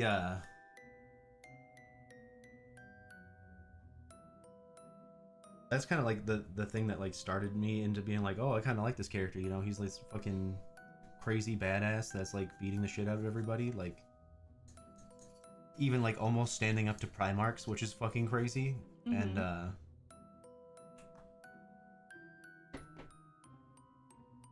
he actually it's really funny, he's identified as a loyalist during the Dropsite Massacre stuff, so like his legion tries to get rid of him. They send him down with the group that's meant to get killed, but he survives that, and ends up getting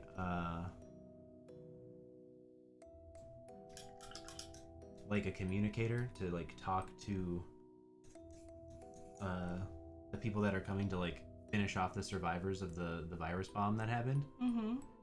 And he ends up talking to, I believe, his first captain, Eidolon, or something like that, if I'm correct.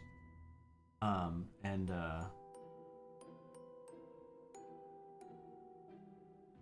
says that he'll help betray the loyalists that are still alive in exchange for like a place back in the Legion.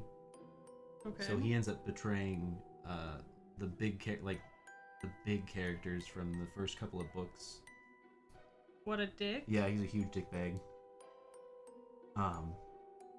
And it's kind of wild too. Like, I knew that was gonna happen when I read that book because, you know, I knew that Lucius the Eternal was like a demon possessed. Is anyone like named Lucius actually a good person? Because I feel like Lucius Malfoy. Lucius Malfoy and I don't know any other Luciuses. Pimp Lucius. Pimp. Lucius. That's Pimp Lucius. We're all just like not great people. I don't know. That's just how I feel. Yeah, no, he's awful. But yeah, during the Fulgrim book, right? So Fulgrim gets like possessed by a demon. He gets this sword that has a demon soul in it. It's like whispering in the back of his mind and like kind of making him unhinged. Okay. And it all like culminates into him getting, you know, possessed. And then his legion is like, I know how we can fix this. Let's torture the shit out of it. Wow. Yeah. And while the torture's happening, he's like, wait, guys, no, nothing's wrong. I'm in fact not possessed. I actually beat this demon a long time ago. You know, like that kind of nonsense. Yeah. Which is wild because, like, he's, like, losing fights to people he shouldn't be losing to in this book, which is, like, crazy. Fulgrim, that is. Yeah. But, eventually, Fulgrim gets this, like, scheme to make himself more powerful. And, the idea is that he's gonna, like, sacrifice one of his brothers, Perturabo. Rude. To become more strong. So he gives him this, like, cloak with a gem in it, and the gem is, like, slowly siphoning his, like, soul into Fulgrim. What a bitch. Yeah, and, when Fulgrim gets, like... eventually Perturabo, like, realizes what's happening and takes the thing off, but, he then, like, goes to strike down, Fulgrim, and Fulgrim, like, literally molts into that big, crazy snake thing. Yeah. And he's like, thanks, bitch. I'm out. Nice. Warhammer is an expensive hobby. Here's the money for it. Merry Christmas. Oh, thank you. Yo, thank you very much for the pinky Dark and Zero. I appreciate it very much. Merry Christmas. Merry Christmas. Yeah, a whole lot of stuff happens, right? And, there's a point where, Fulgrim is, like, talking to Lucius, and he's like, yeah, you know, I know about how you're gonna die. And he's like, what? And he's like, oh, don't worry. I'm pretty confident you're gonna love what happens when you die. And basically what happens when he dies is that if the person that killed him has any like pride in their heart, he possesses their body. So it starts off with them like losing hair and getting scars, because Lucius has a bunch of scars all over his face. I'll come back to that because he's kind of a huge whiny bitch about it. But they'll start getting like scars on their face, and then they'll start like hearing his laughter in the back of their mind, and then eventually he'll like possess their body, and their face will be on his armor, so he has a forever reminder that somebody had beaten him, and he'll never be able to go back and beat that person. That's fucking hardcore. Yeah, it's pretty awesome. But back on the scars, it's in the first couple of books. I believe he's having a duel with Tarek Torgadon, who the first books kind of like revolve around. He's a higher up in Horus's army, but he is a loyalist, so he's somebody who doesn't agree with all of Horus's bullshit, and one of the people that gets fucking exterminatist. But they have these like fighting cages on their ships to practice in and whatnot. And Lucius is just like putting the stomp down on everybody, like just absolutely stomping everybody that he's fighting against. Okay. And he starts kind of goading Tarek Torgadon to fight with him, and Tarek's like, dude, you can fucking eat a bag of dicks. I'm not about to fight you. Like, you're a bitch. If I fight you, you know, you're gonna lose, and you're just gonna have to like deal with that. And anyway, he goads Tarek into fighting him anyway, so he goes into the practice ring, and they're getting ready to fight, and Tarek just fucking punches him right in the face and breaks his nose. Nice. Giving him this like scar on his nose. And the Emperor's children are like obsessed with like perfection and beauty and stuff like that. Yeah. So when Tarek Torgadon breaks his fucking nose, his face is no longer perfectly symmetrical. Ooh. So he starts to get into this habit of straight up cutting scars into his face. Wow. Yeah, and he just they're like perfectly symmetrical lines and stuff like that, but he's just like straight up just like cutting these scars into his face because he got his fucking perfect face absolutely destroyed by Tarek Torgadon. Jesus. Oh wait, It could be Garvia Logan, actually. I think it's Garvia Logan. I wouldn't know. Yeah. There's a lot of characters, especially, like, Legionnaires. It's easier to remember the Primarchs because there's only 18 of them, but... There were 20. But 2 of them have been redacted, and I don't think anybody actually knows anything about them. Redacted, huh? Yeah, the way that they, like, do a lot of their, like, lore sharing stuff is like, oh, these are Imperial files, or they'll, like, mention that stuff has been, like, redacted from Imperial files. Got it. That's kind of cute. Yeah, it's fun. It's a very interesting way to, like,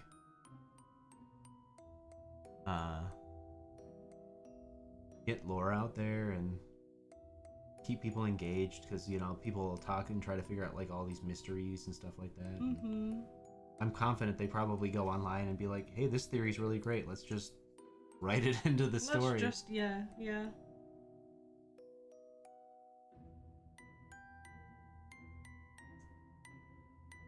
But no, yeah. I think I also just, like, really love that there are, like, so many ways to enjoy the hobby. Like, you don't have to fucking like the books, because there's the painting and building mini side.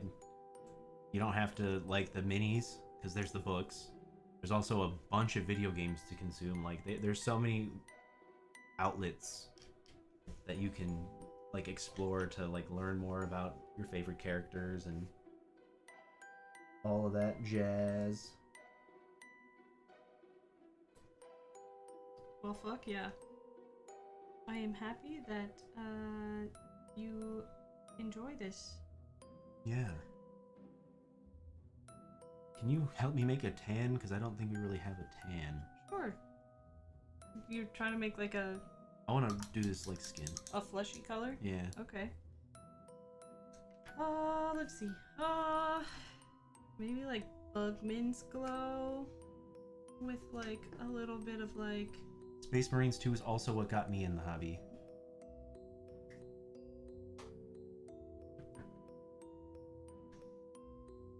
Yeah, you wanna do a Space Marines 2 playthrough? I don't know. Maybe. I don't really know a lot about, I knew literally nothing about it. And I actually do want to go back and watch it now, because this was literally the first thing that got me into 40k. And now that I, like, know stuff, I want to see... Because I'm pretty confident that Cadians show up in that, which is crazy. There's just, like, so much that I didn't know before that I do now. That you want to, like, replay it again? Yeah. Yeah. Okay. And then maybe we'll add some white, and then that should be good, right? That's what you want? Yeah. Okay. Oh, thanks, just some guy with a mustache. Thank you for the soup. I appreciate it. Thanks for the lore drops, Alfarius. I mean husband, because I am Alfarius. So that's the Alpha Legion. They all get surgeries and stuff to look like their Primarch. And I believe he's, like, the shortest, smallest Primarch out of all of them. So, like, it's easy for him and his brother Omegon to blend in with their warriors, and they, like, do, like, deception stuff. So they, like constantly, like, doing shadow wars and, like, pitting people against each other, and, like, essentially making people so concerned about, like, what's real that they start infighting. Okay. Crazy. Yeah. There are a couple of pretty good books with them in it. Ooh, this is one fucking small ass thing. Hyper precision. But yeah, no, I was a huge fan of the Space Marine game. I really wanted... I never really got to play with my friends because nobody was, like, that interested in 40k at that point, and everybody started playing the game significantly after it came out.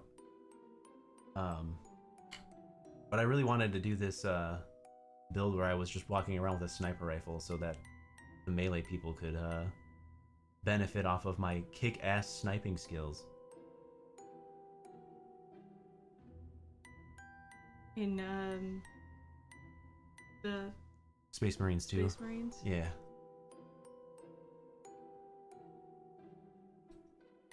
Would have been cool. Perhaps there's a playthrough in your future. Yeah. Playing that game single player really pissed me off though. Why? There's a mission where you have to deal with a Ripper Swarm, and this is a Tyranid thing. Think of it as like bubonic plague rats in Dishonored, you know, where like the rat swarm comes up and just fucking eats you. Eviscerates everybody. Yeah. So there's a mission where you have to like deal with these guys, right? But you also have like other Tyranids that are trying to fight you. But they give you like a flamethrower to like hold off the Rippers. Mm-hmm. So essentially what happens is you have to carry the flamethrower to hold off the Rippers.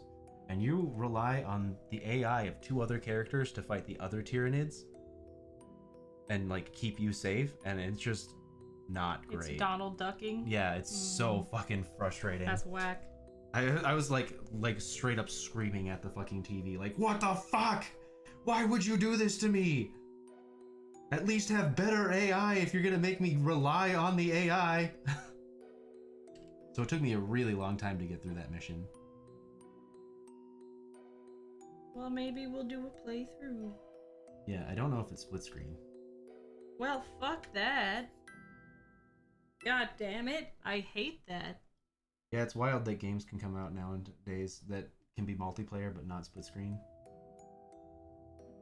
It's a fucking crying shame. It's a crime. I'm pretty sure it's just like a wild ploy to sell more consoles and computers and stuff like that. Like, they're just like, yeah, if we make it so you have to have another console, then you just gotta buy 2. And here we are with 2 PS4s. Really thinking about getting a second PS5. Would be real fucking nice. I was pissed when we tried to play Little Nightmares. Yeah. And it was like, ooh, actually it's like not couch co-op. And it's not cross-platform either. I'm like, bitch, in what world do households have 2 PCs? In this economy? Truly though, like, it's kind of wild to expect people to get... Like, I play consoles because PCs are so fucking expensive, and to expect people to have 2 of them? Fuck you.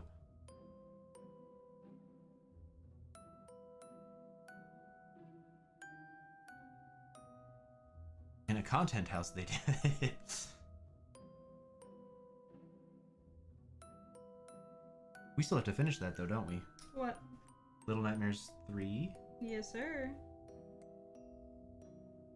We have Little Nightmares 3. I have to get you caught up on Alien Isolation. Oh, yes, you fucking do, buddy.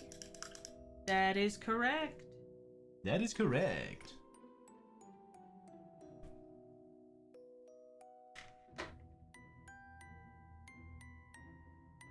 Alright, I need one more thing from you, sweetheart. Sure. Never mind, I can do it myself. Okay. I don't need any color blended. Okay.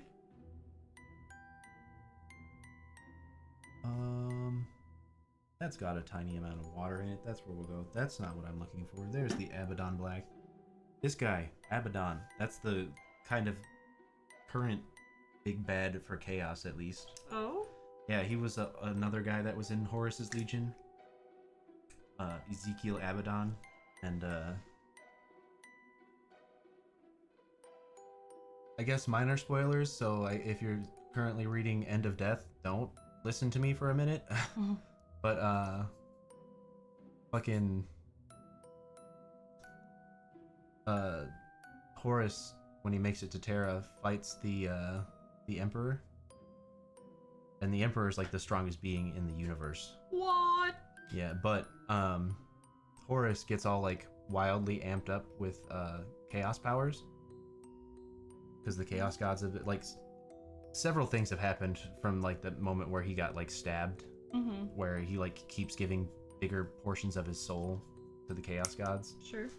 Till the point where he's just essentially like a giant puppet for whatever they want. Yep. So he kind of gets up to the power level of the Emperor, and they like fight and shit. And the Emperor like soul kills him, like he fucking obliterates his soul. Okay. So you know the fucking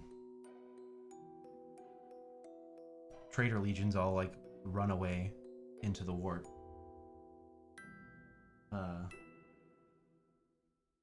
And I believe it's in this moment. It might be later, but as they're like running away, Ezekiel grabs Horus's power claw, and then he essentially becomes like the leader of both the Sons of Horus and like Chaos Undivided. Cool. Because like when I say Chaos Undivided, right, like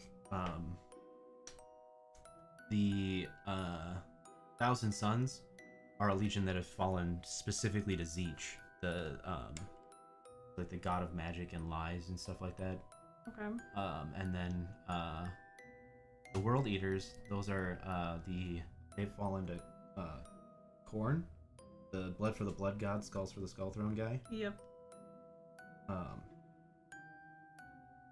The Emperor's children have fallen to Slanesh. Yep. The god of like excess. Mm-hmm. But then there's some groups that are Chaos Undivided, so they don't they're not like thralls for one specific god. They essentially like beseech the gods to give them boons in exchange for stuff. And so they could have like multiple blessings from different gods. Cool. Yeah, and remember earlier when I was talking about how Cadians are like super badass and that we would kind of circle back to it? Mm-hmm. So, I want to say it's Abaddon's 13th Black Crusade. There's this thing called the Eye of Terror, right? It's essentially a giant portal to the warp from like real space. Sure. Normally you need like a warp drive and stuff like that to get to the warp. But this is just like straight up a fucking hole in the sky that leads to a different dimension. And this is where like all the chaos gods are and stuff. And Cadia is like literally right next to this. And money for the Warhammer chest. Also, can we see the progress so far? Thank yous for the Suba Jane of Arc. Yes, you can. Okay, let's do this. It's kind of tough. Tough to share. So I've got this guy going. Yeah, it looks fucking sick. You're doing a great job. Thank you.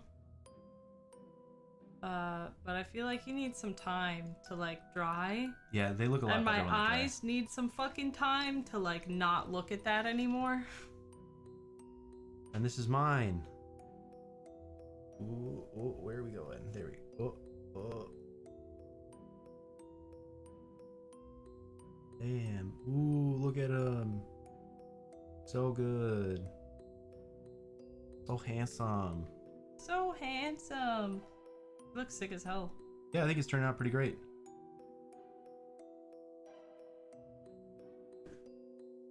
But anyway, back to Abaddon and Cadia. So, Abaddon is, you know, trying to fuck with the Imperium. And, he goes to attack Cadia. Now, since Cadia is, like, literally right outside of the Eye of Terror, they're, like, constantly dealing with, like, chaos incursions. That's supposed to happen. Okay. It literally tells you not to glue that one in the thing. Alright, good.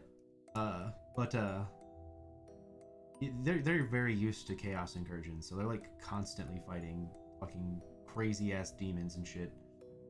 And Abaddon's like showing up to try to fight these guys. And he's like, what's going on? Why are these fucking crazy humans just like bodying my army? And he's got this like massive ship. And it gets to the point where he's like not gaining any ground. And he says, fuck it, we ball.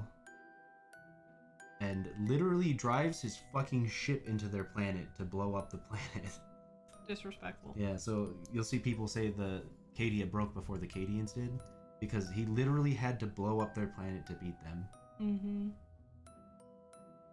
I'm also pretty sure they have, like, purple eyes and stuff like that, because they're, like, always near, like, the warp, so they're, like, technically warp-tainted people, but... Well, I don't know what that means. It means that they're corrupted. Okay. And taking on a bunch of evil, spooky dimension energy all the time. Oh. But they still fight for the Emperor. Why would they do such a thing? Because they're badasses.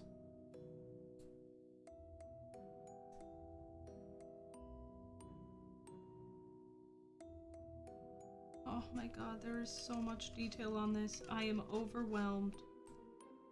Yeah, dude, I'm right there with you. I think this is going pretty well, though. I think we're doing pretty good. I'm glad that we're like, hey, let's maybe pump the brakes a little bit and only do a couple of them. Yeah. I already think we chose too many. Yeah, well, I mean, that was just like to wait for like drawing, but that hasn't seemed to be much of an issue. No, it hasn't been an issue at all.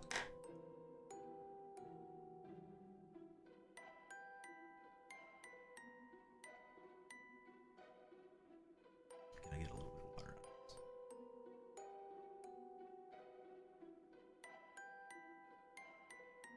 this? Ooh. It's too watery. Too watery. Man, there are people that do this like all the time. My eyes hurt. Yeah, well, you know, the more you do it, the better you get at it. Which is why I started now, you know? I was like, I can only go up from here. Uh-huh. Nowhere to go but up.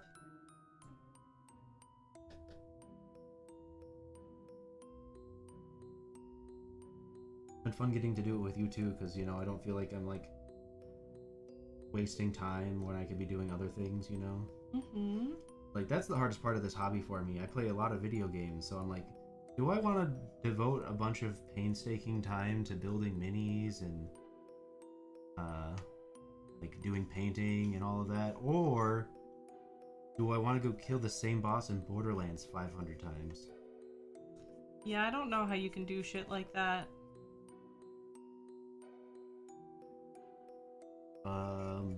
Constantly chasing the high of Borderlands 2.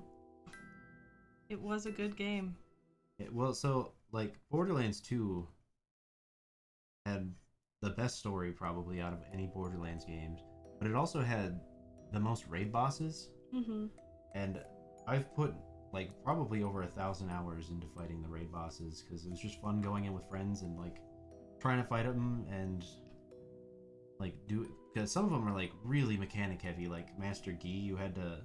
There's, like, these sandworms that pop up that you had to kill, and then when you killed them, they dropped this poison puddle. Yeah. And, you'd have to try to knock Master Gi into the poison puddle so he would get, poison ticks. Because if you don't put him into the puddle, eventually the poison tick would hit, like, you, and then you're just taking damage for the rest of the fight. Disrespectful. So it was all about, like, balancing, like, if you could get him into the pool and killing these guys. But also, if you don't kill the sandworms fast enough, they keep spawning. So, like, eventually there's, like, 30 sandworms that are attacking you, you know? Or, my favorite raid boss was the Dragons of Destruction. So there were 4 dragons that would spawn when you walked in. One is, the slag element. One is, shock. One is corrosive. And one is fire. And you had to kill them in a specific order. Because if you did it incorrectly, bad things would happen.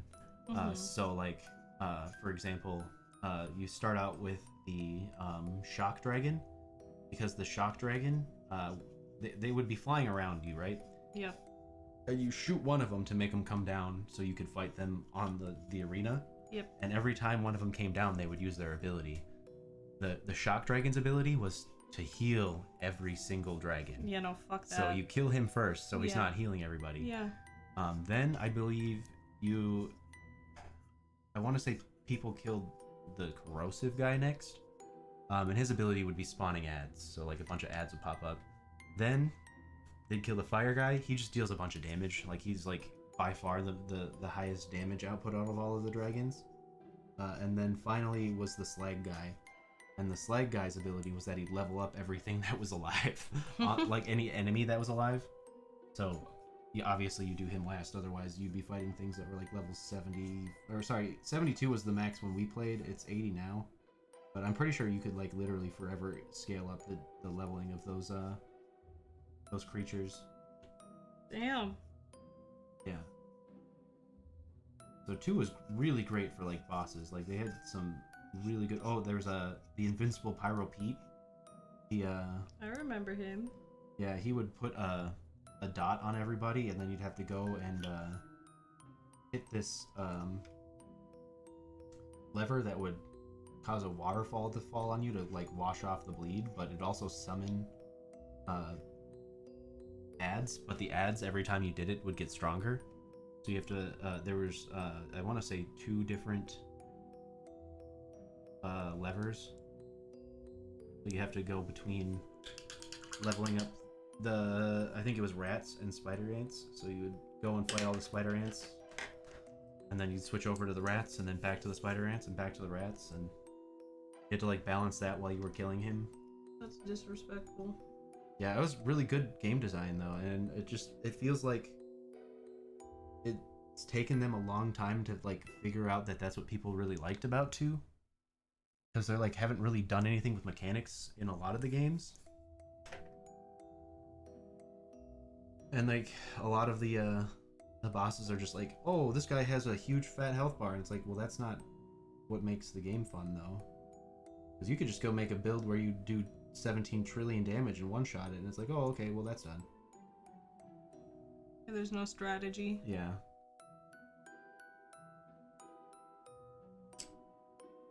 Oh, this is so stressful. Don't take it too seriously. In worst case scenario, you can just peel off the paint, you know? I think I'm going to be done with this one for a minute, too. You want to help me with this tank, or do you want to start working on Biggie's boy? Honestly, I don't know if we're going to have time to get into Big Boy there. He's going to take up a lot of time. I'll probably do that on my own and just, like, post pictures for everybody to see. Okay. So let's do a little bit of collab, baby. Collab time. I've painted these white so that the metallics show up better. Smart. And then I'm painting around the statues red. If you can see that.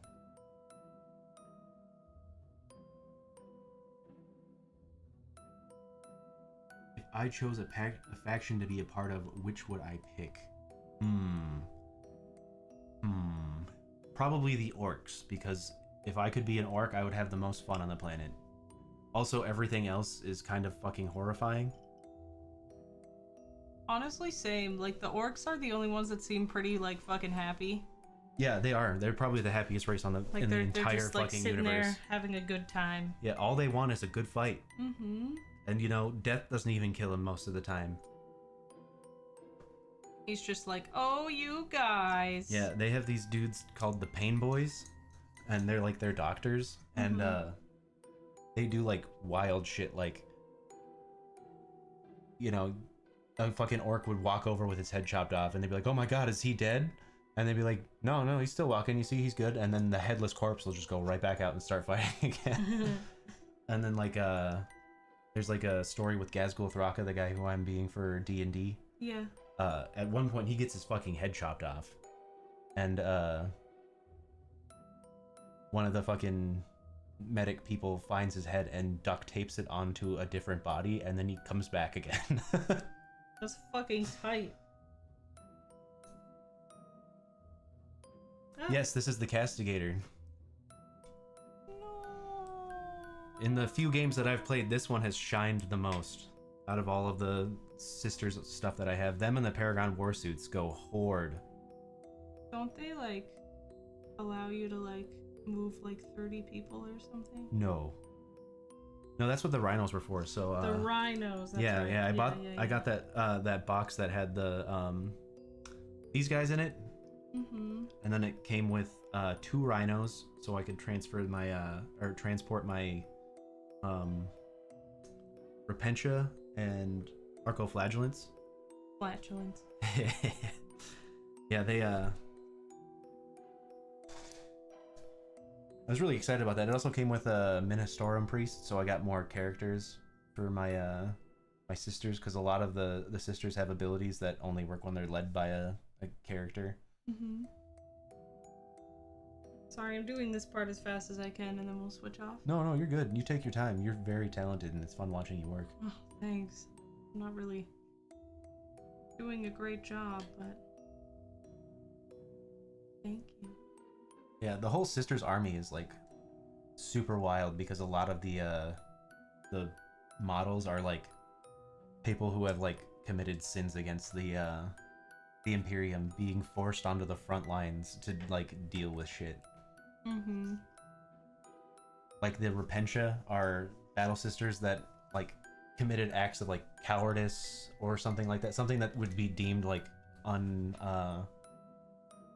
unforgivable. Yeah, so they join the Repentia squads to repent, and they don't generally live that long, but I think a couple of them do, and then come back to being like full sisters and stuff like that. And then Arcoflagellants, I want to say, are like actual criminals, and they like lobotomize them and fill them full of like battle stims so that they go crazy and fuck shit up. They just go stupid. Yeah. Sicko mode. Insano style. So we're not like doing a specific order. We're just kind of having fun painting. Eventually I probably will, but I don't plan on going to like tournaments or anything, so I was like, fuck it, you know, go nutty.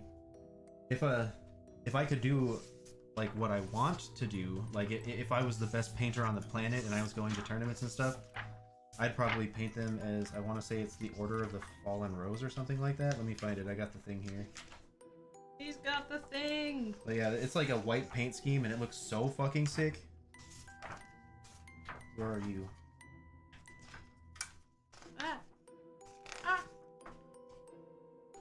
Breaking everything over I'm there? sorry, I don't know how to hold these bitches.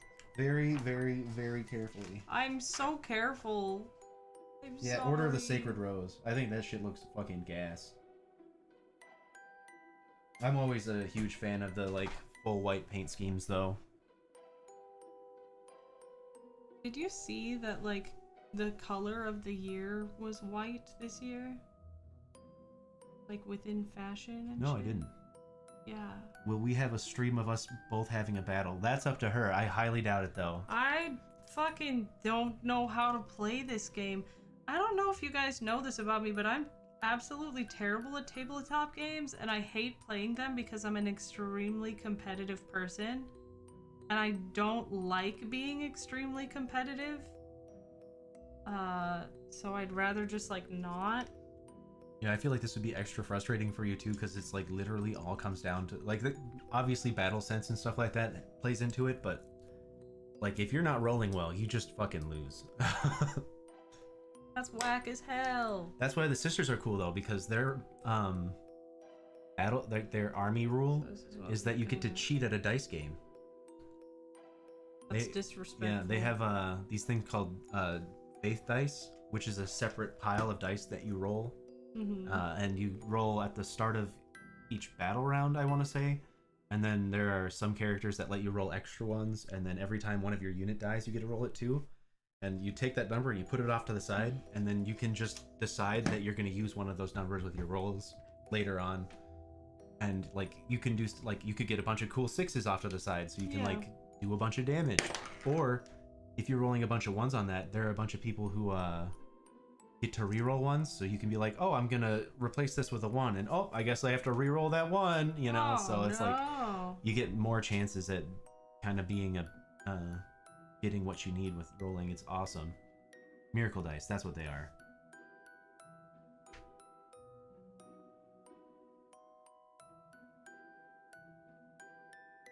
Play the PC version so you can blame the computer instead. Accurate. Oh shit, I just got rid of chat. That's a brilliant idea. I have the world's worst RNG too, so like Your any turn. cheating that I can do My eyes need a break. is gonna be great. So this is already mostly a black fucking tank, you know? So we probably don't have to do too much with this. But I'm gonna go in with that gold, because that gold looked good. You need a little bit more gold. Yeah, I'd throw a little bit more gold in there.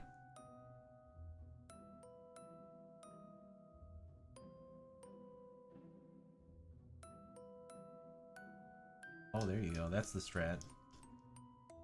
Look at you go with your big brain. Ooh, look at me. I have a big brain. Oh, big brain.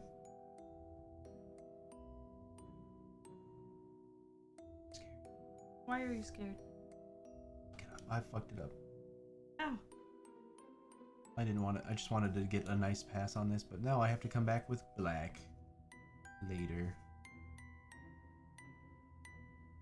That's cool though, because it could probably make it look like the Rust or something? Yeah. Weathering? Yeah. Mm-hmm. So maybe I'll just be a little bit more haphazard with it anyway. Well, now I definitely will. This is extra hard to do precision stuff with you fucking brushing out. Sorry. No, it's cool. I'm not upset about it or anything. This is probably better as like a wide brush type. I'll Yeah, wide brush see? you. I don't know what that means, but it's gonna happen.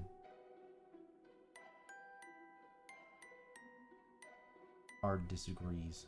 Get off of my filigree. I'm sorry!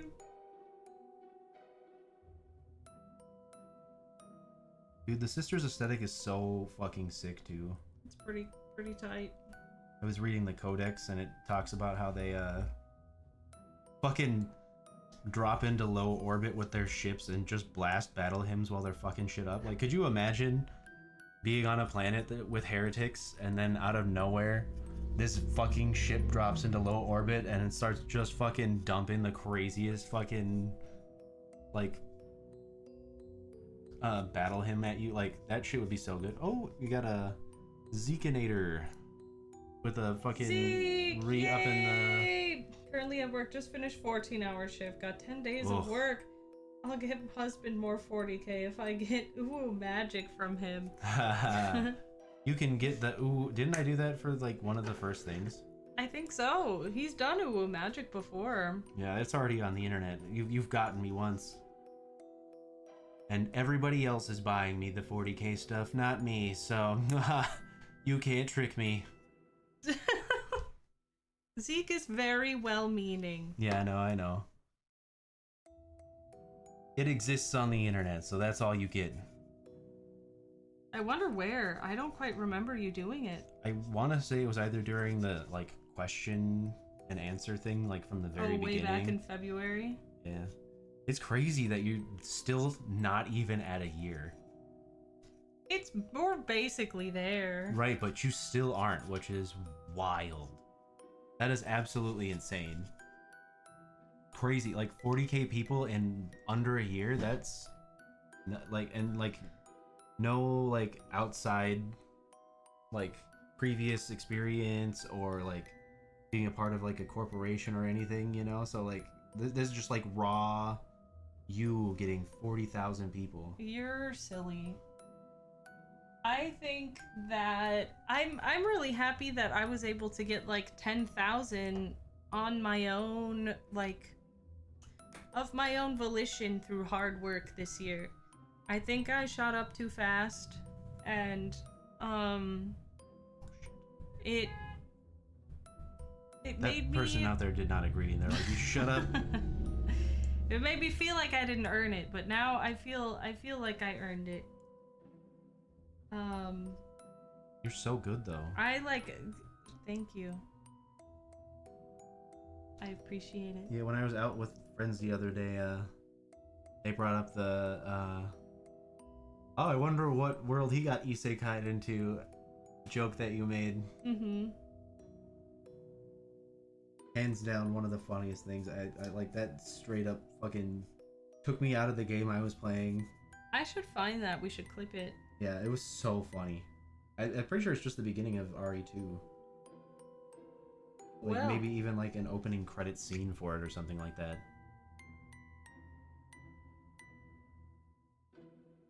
Perhaps I will find it. It'd be hilarious if somebody like got the rights to Resident Evil and made a Resident Evil or like an isekai of one of the like literally that zombie getting isekai'd.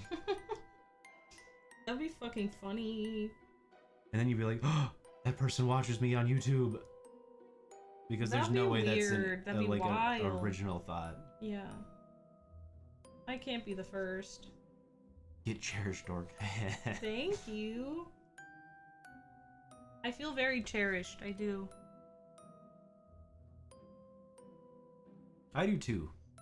It's so much fun getting to come on here and like even like a little bit get to like feel what it's like to achieve my dreams. Yeah, like this was your dream. This was your dream. Yeah, well the problem is, you know, societal pressure to provide. Like I don't really have the ability to just stop working so that I can also do this. Yeah. Because there's no shot that like we'd be able to afford a house with both of us. Like even if 100% of your subscribers came to me, we would not be able to afford this house. No. No, we would not. No, you are definitely a provider right now.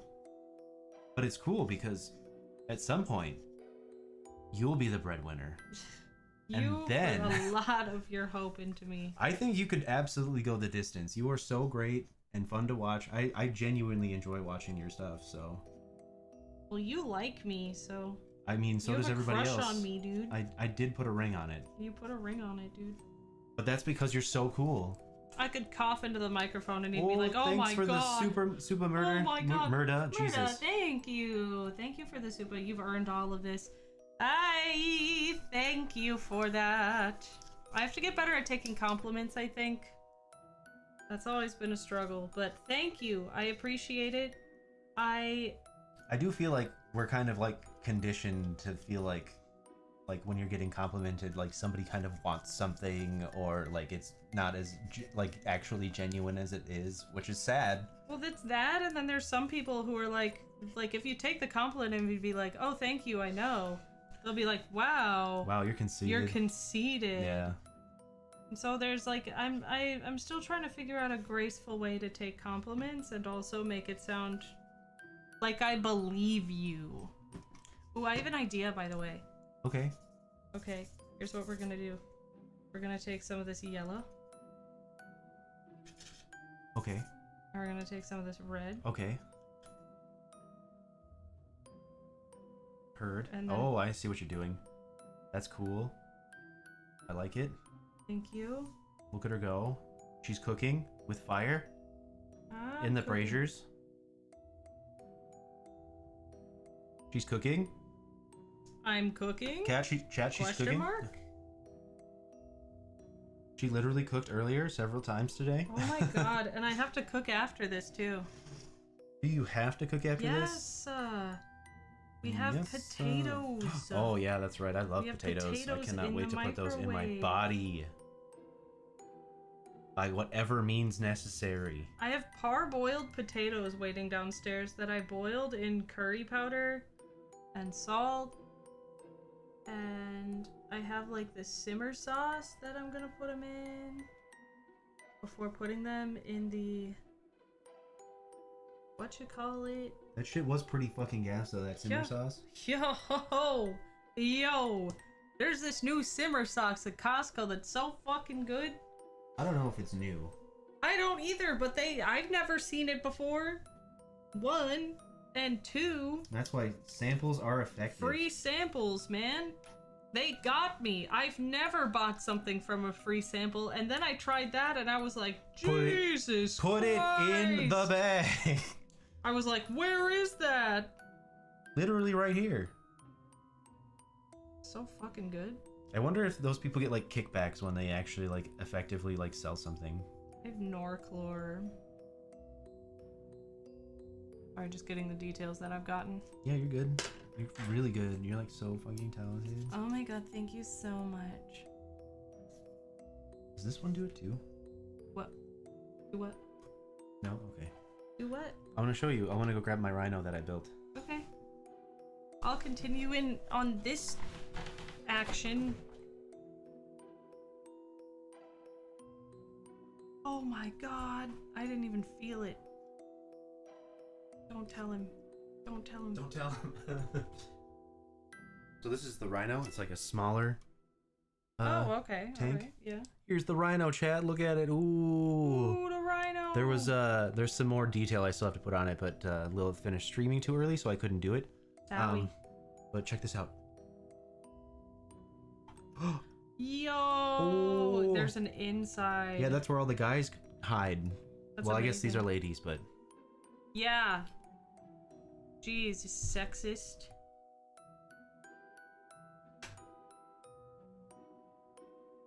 there are a couple of parts on this that move too. No. I am scared to touch anything because I feel like they break whenever I touch them. Like that. That's wiggling. Yep, because that's one of the things that goes. I think this moves too. No, it doesn't. These are also supposed to move, but I think I put too much glue on them. Oh, okay, cool. Well, I was telling a friend that some of this stuff moves too, and then they grabbed this here and just snapped it off. I was like, no, that's not one of the parts. it's incredible. It was really funny when it happened. They were like, oh my god, I'm so sorry. And I was like, yeah, don't worry about it. I literally have the glue right here to fix it. Just retouching my areas. Here you go. Okay, I'm just gonna get a little bit of more of this filigree. Get 'cause that that's what I've filigree. been focusing on.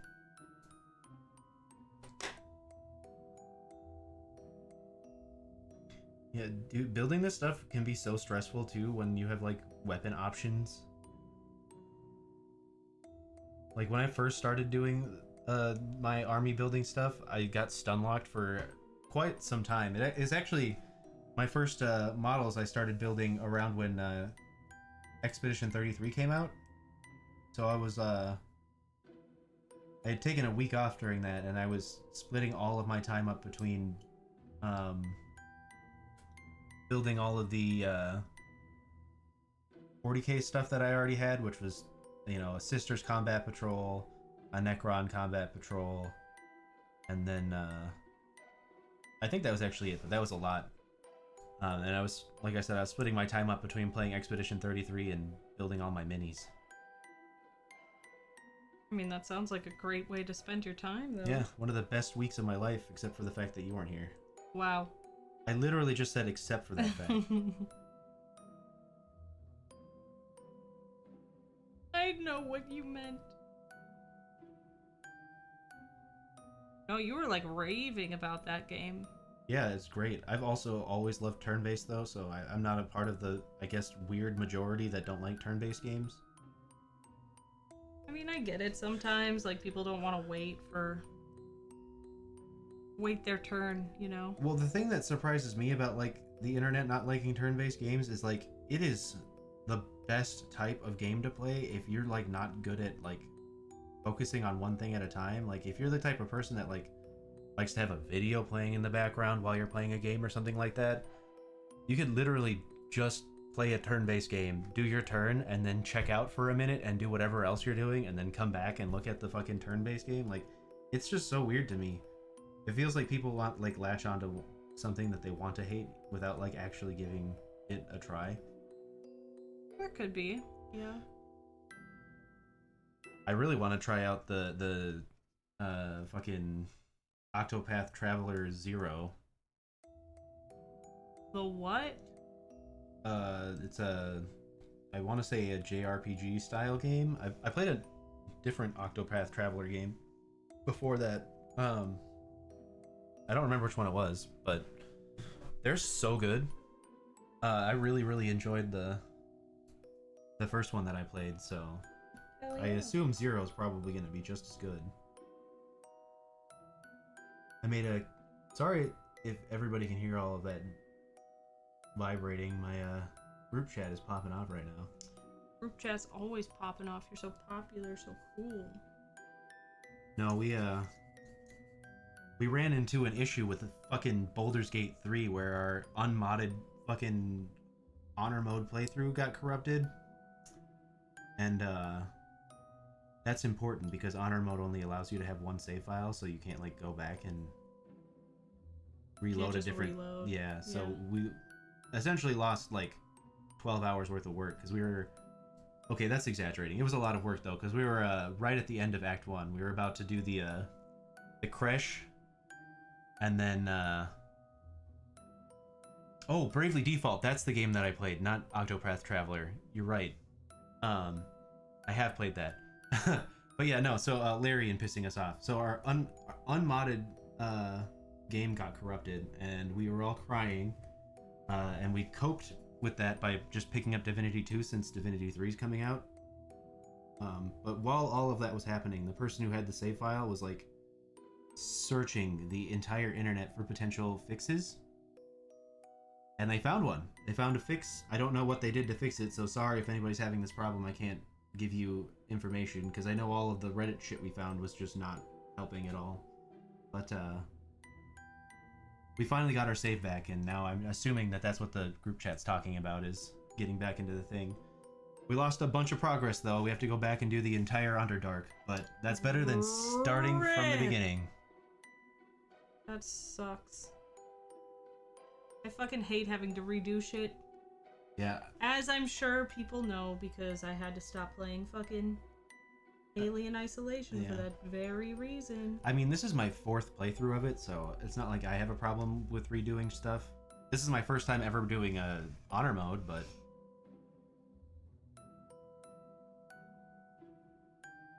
And honor mode's fucking wild, too, because, like, there are boss fights that'll have legendary actions, and do you know what a legendary action is?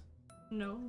It's something that some, like dragons will have it. The Tarask has some legendary actions, which is one of the strongest creatures in the monster manual for D&D. Mm-hmm. But they're... So, like, you know how you, like, you get your action, a bonus action, and a reaction in each of your turns? Mm-hmm. So creatures with legendary actions have all of those things, but also have legendary actions that will refresh at the start of every turn. And they're, like, crazy shit, like... shoot a fucking fire beam at this guy. Cool. Yeah, and a bunch of the bosses in the honor mode get like different things. Or like, you remember the owlbear fight? Yes. You also have to fight an owlbear dad? No! Why? Yeah, it was pretty sad too, because we tried to save the cub, but I don't know if you can in honor mode, because the cub, like, we didn't touch the cub at all, and it just straight up attacked us. So that's fucking sad. Ooh, Def Penguin, thanks for the super. Def Penguin, thank you. He's right, playing the new Metroid Prime while watching Gacha Yakuza has been tough. I've avoided turn-based games, so I think I'll give it a shot. Dude, Gacha Yakuza is so good. It's I'm so super good. upset that that's over already. At least for the season. Give me season 2 now. When is season 2 coming out?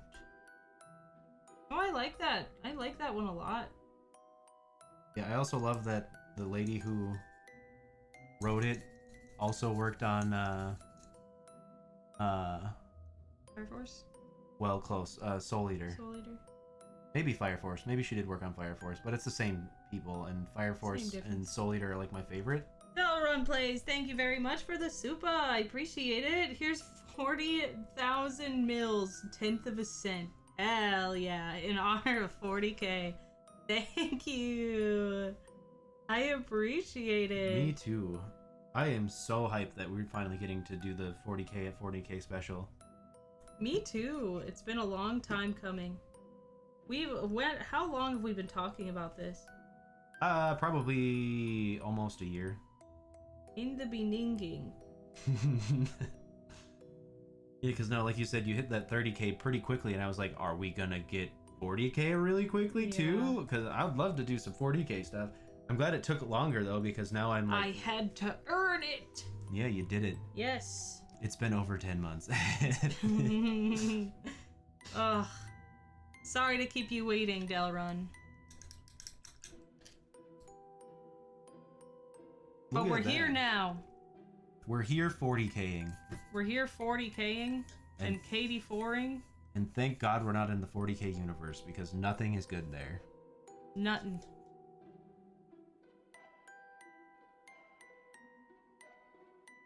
I'm pretty sure I put this cannon on backwards. Wow. Fucking idiot. You got that right. That's kind of silly. I think you did too, actually, now that you say it. Whatever. It still shoots the same in the game. Then that's all you need. Right, I just roll dice. That's actually kind of how I got myself out of being stun locked in the beginning. You know, I was talking about how it was like a lot because of all of the like weapon options and stuff that you can have for a lot of these things. Mm-hmm. I just went, fuck it, I'm just teaching my friends how to play anyway. We could just proxy whatever we want. So who cares? And then I just started putting on the stuff that looked cool. Hell Rule of cool, baby. The rule of cool. No, like when you're starting the hobby and you're like looking up like, oh, what army should I like pick? Like what should I play? You know, basically everybody online is like, so you look at all the armies, and then whatever one looks the coolest, that's the army you should play. Because in the end, you'll care about like painting them more. You'll care about like building them more.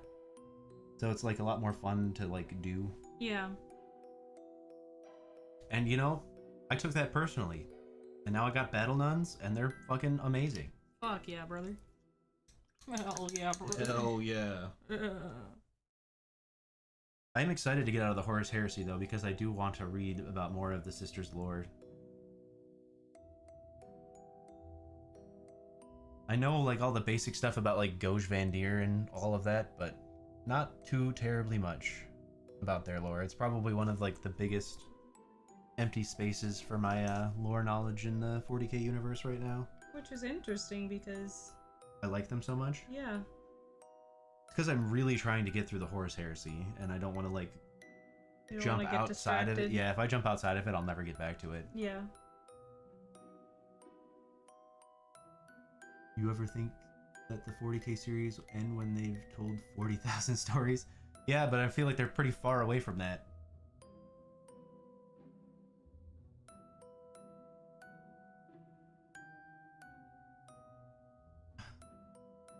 The purple orcs? Oh yeah, easily the easiest army. In fact, I have 70 million points of purple orcs actually. Don't you see all of them?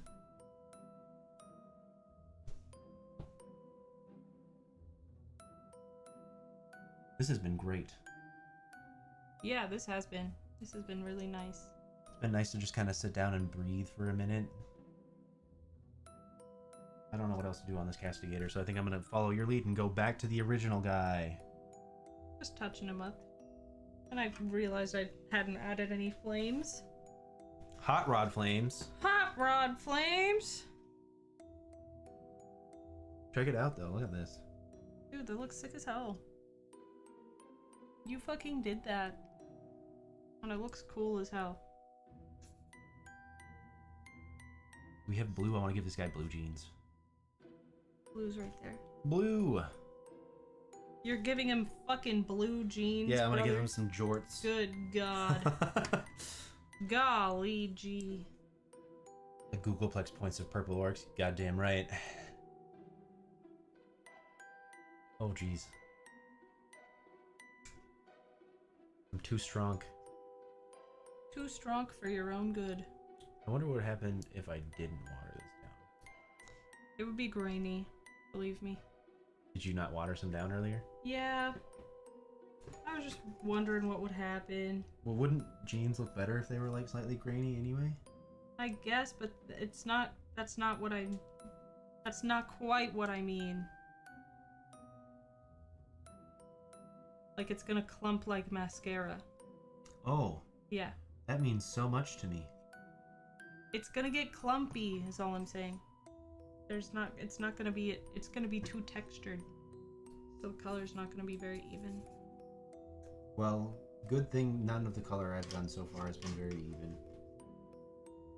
Kill Link. Kill Link?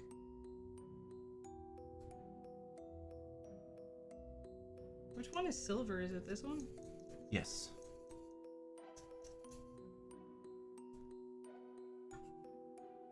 Just gonna get the inside of that door real good. Oh yeah. Oh yeah. You know, they used to have rules where people could only get out of vehicles where there were doors. What? What do you mean? So, like, if I had people in that vehicle, I could only make them leave from this side or this side. Maybe from here too. I don't know if that counts as a door, but That's quite a rule. yeah, the rules have changed a lot.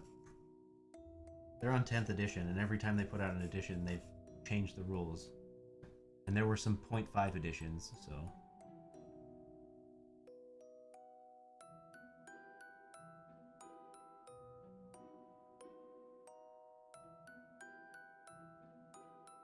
Oh! Oh no! Sorry about that. How could you have done this to me? I'm so sorry. Her husband, Zekinator, thank you very much for the 5 gifted. We appreciate it. A Supa, not 5 gifted? Jeez, Or is this 5 your first Supa, time? sorry. My bad.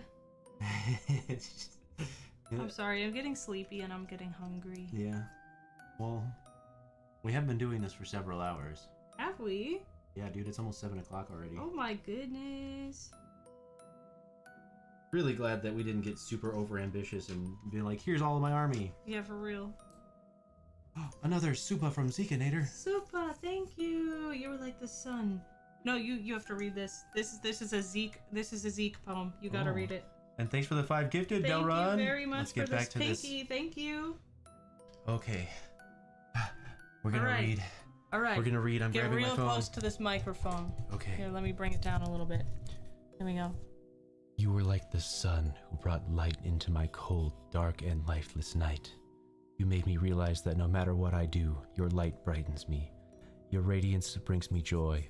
Your presence warms me. Hearing your voice soothes my tense, tired body. Oh. Aww, snaps. Snaps. Yeah, that's some of the nicest things I've ever heard. Oh. Zeke is very good at that. Yeah, a real talent with words. That's for sure. Mm-hmm. Meanwhile, I'm over here saying some of the dumbest shit in the world that makes Lilith look at me like, are you sure you're an adult? No is the answer. You have your own way with words. It's not good.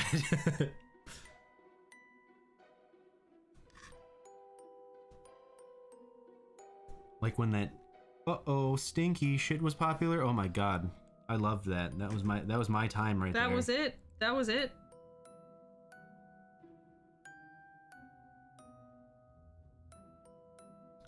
That was the humor. It was made for me. That's my hole. I'm right here. Oh wow. Jeez. I'm sorry I had to go there. You have nothing to apologize for. Oh my god, every time I look, there's just another detail that I completely missed. I think that's just kind of how it goes.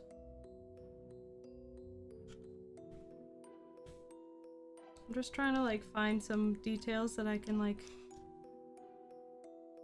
get some shit onto, you know? Yeah, honestly, I don't know if there's much more I can do with this guy. Get some white paper going. The cleanest paper in the world. So clean. Again, though, I am so glad that this is what we're doing and not fucking...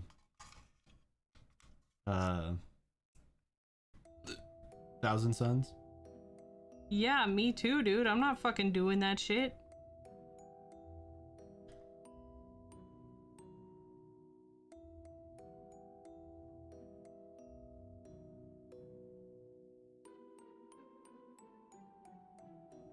Alrighty. I think I am good with calling this guy basically Dunyan Rings. Gang gang.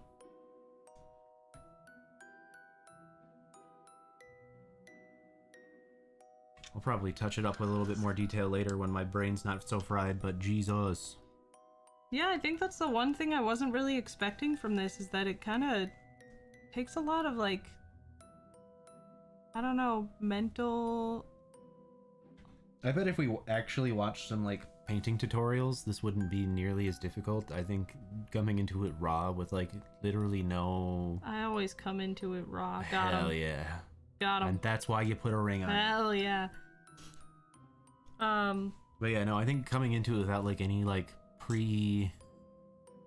knowledge. Yeah, of like what's efficient ways to do this kind of stuff is what's making it so tough for us. But it looks great, honestly. Like I'm super happy with how these turned out so far. I'm pretty happy with them too. And now when I go play a game, I'll actually have some painted minis. Ski. Well, we can't work on this. I feel like we probably won't finish this one. There's just a lot of ground to cover. Yeah, but now that we've started, I can actually like sit down and paint these minis and stuff too. So maybe it'll be an update later in the future where I'll be like, look at all the work that I did. That, or I'll just play video games and then be sad and have gray minis, you know? So one of those things will happen in the future, and I'm hoping it was the latter? Former. The former. We'll just have to get you on stream again. And we'll keep force me to do it? Mm-hmm. Oh no, I'm gonna have to paint my minis on stream? In front of a bunch of people. And maybe I'll subscribe to some 40k painting Is channel. there a 40k mini painting Bob Ross? Probably. I'm assuming Somewhere. somebody probably does that. Let's paint a happy little detail.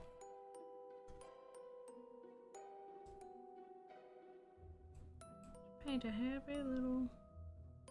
You got to see some of the like themed paintings that people do too. Like I've seen a Sailor Moon Astartes where somebody took a bunch of Space Marines and then painted them with the color scheme of the Sailor Moon and all of the sailors. Amazing. I've seen a Power Rangers one where they did that.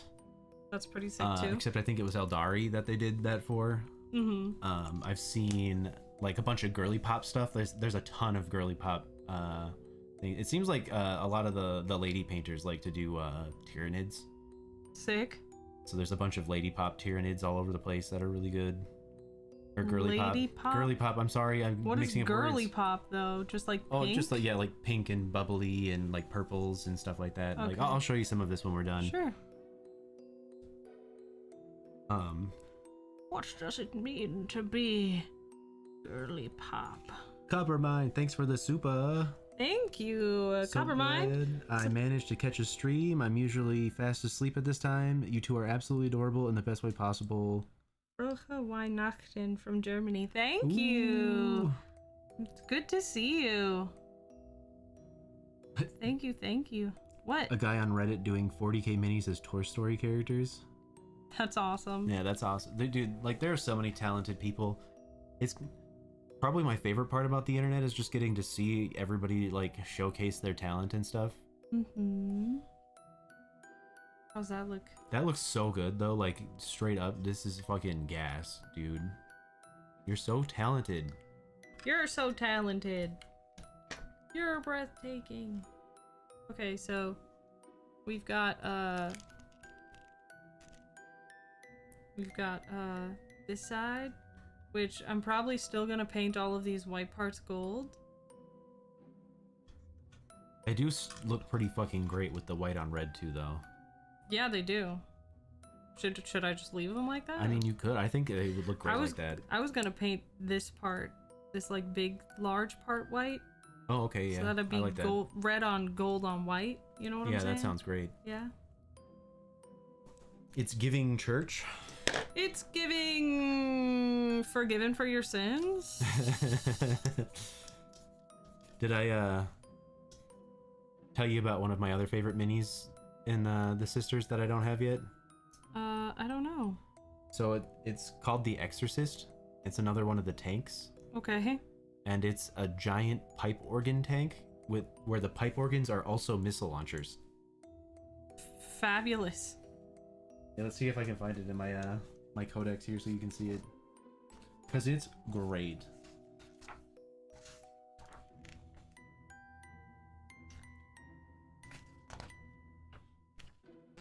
There it is. In all of its glory. Yo, that thing is fucked up cool. Yeah, very what's that castle or that Metroidvania that you like a lot? Blasphemous? Blasphemous. Very blasphemous coded. Oh, I agree. I fucking love Blasphemous so much. It's so beautiful. You painted a Battletech mini in Gundam colors? That's fun. Gundams have always been pretty interesting to me too. But I don't think there's a game associated with that, right? That's just like all for the love of the sport of building and painting. The love of the game, dude. Yeah. You do it for the love of the game. There's not enough red. I need a very... It's the prettiest color. There is a game for fucking Gundam, huh? That's interesting. Oh, it's coming out. Got it. Smart. I'm surprised with the like vast success of 40K that they didn't do that a long time ago. But I guess, let's be honest, 40K's really like exploded thanks to Space Marines too, so I know it was like a pretty popular thing, but now it kind of almost feels like it's into the mainstream, you know? I mean, yeah, I had no idea what it was until you started playing it.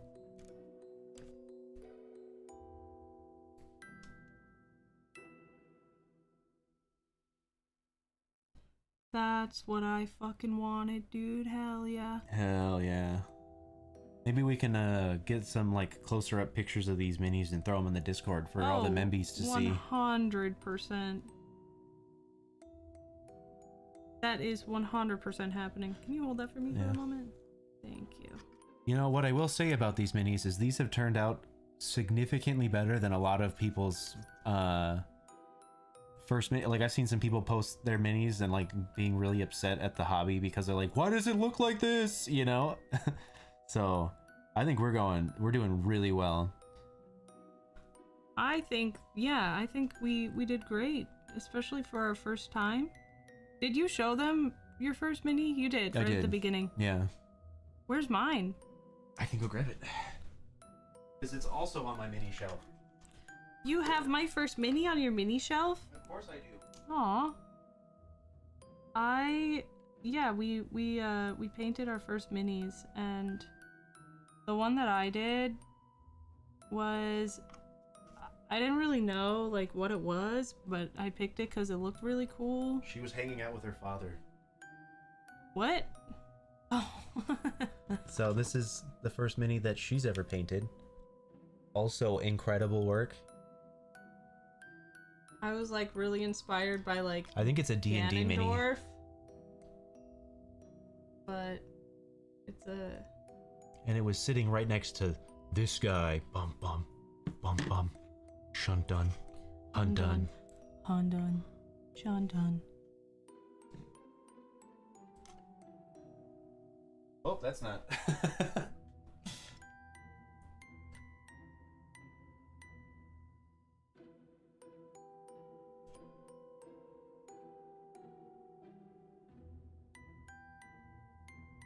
Dun, dun, dun. That video's so good. Yeah, it is. Amazing. Alright, I'm almost done. I am almost there.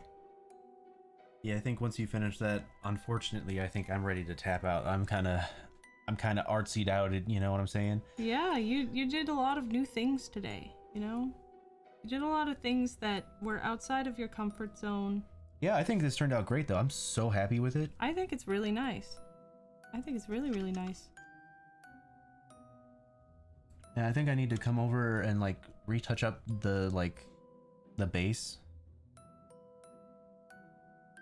But that's something for the future, not now. That's gonna be a lot of work, and I have to be really precise with it. I agree, too. Super happy that we got the 40K stream. Me I too. still, like, it blows my mind that we haven't even hit a year yet, and you got 40,000 people who are hanging out and watching you. Y'all are fucking something else, I swear. Do you ever look at your analytics, too? Like, how many people watch your stuff that aren't subscribed? I know around 60%. That's crazy. So if you had 60% more people, that's what? That's 100K right there. Make sure to like and subscribe. Like and subscribe. You like the content? You should like and subscribe. have you ever thought about liking and possibly even subscribing? I think 60% is pretty good analytics too, though, because like people will show their analytics, and it's like 80% of people aren't subscribed, and it's Yeah. like, damn. So that's good retention too. Ski. Look at you go. And you're over here saying that you're not the coolest person ever. Shut up. I'm not. I'm just a girl. Delron, I've considered it.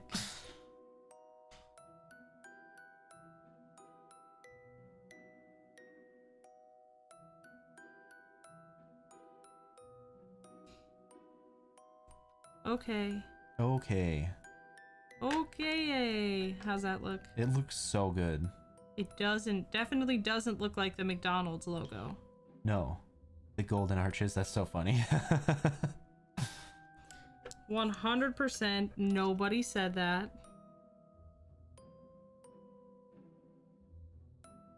And nobody's gonna say it.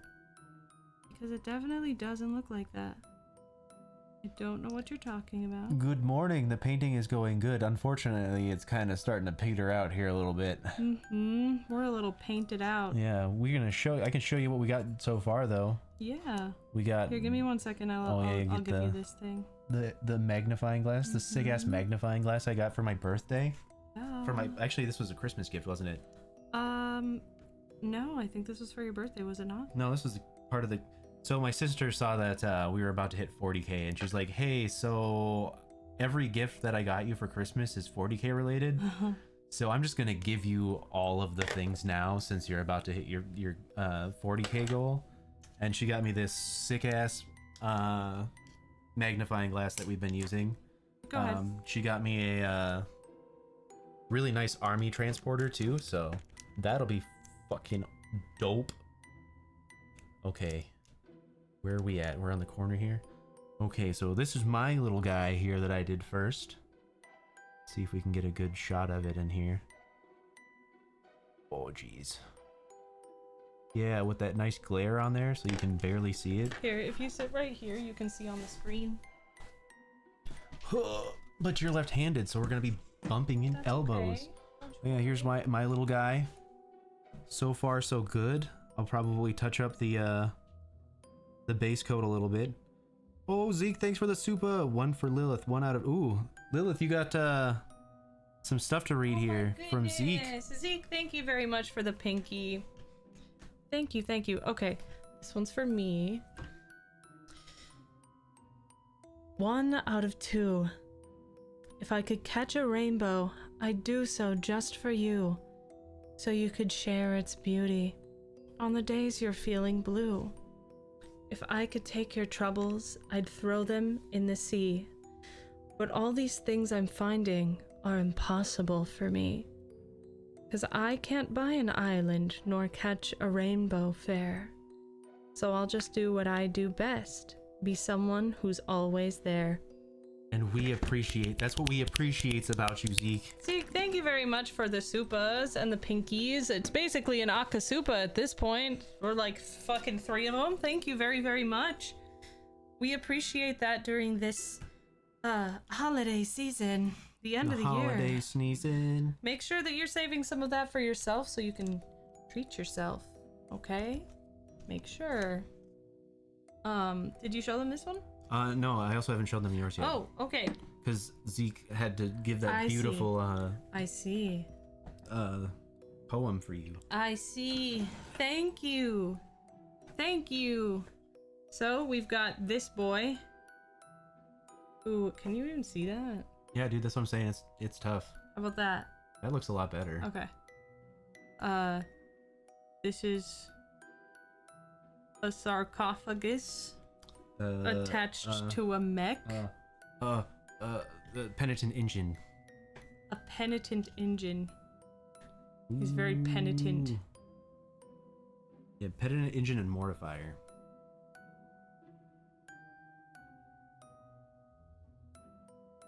Very cool. I gave him like the Mia Goth coffin from Frankenstein. Frankenstein. And then we've got our tank. The Castigator.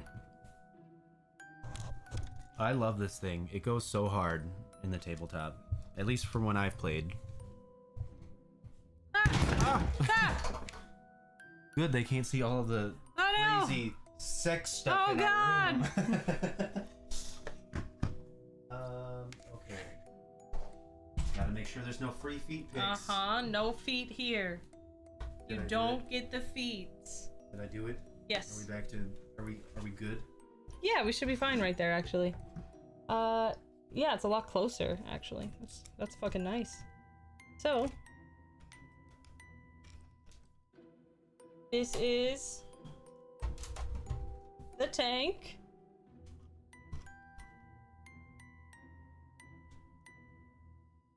And we've painted all these little details on it. Yeah, right now most of my collection are just like little guys. So I got like a Battle Sister squad. I got Celestine Secreants. I have a Zephyrum squad as well.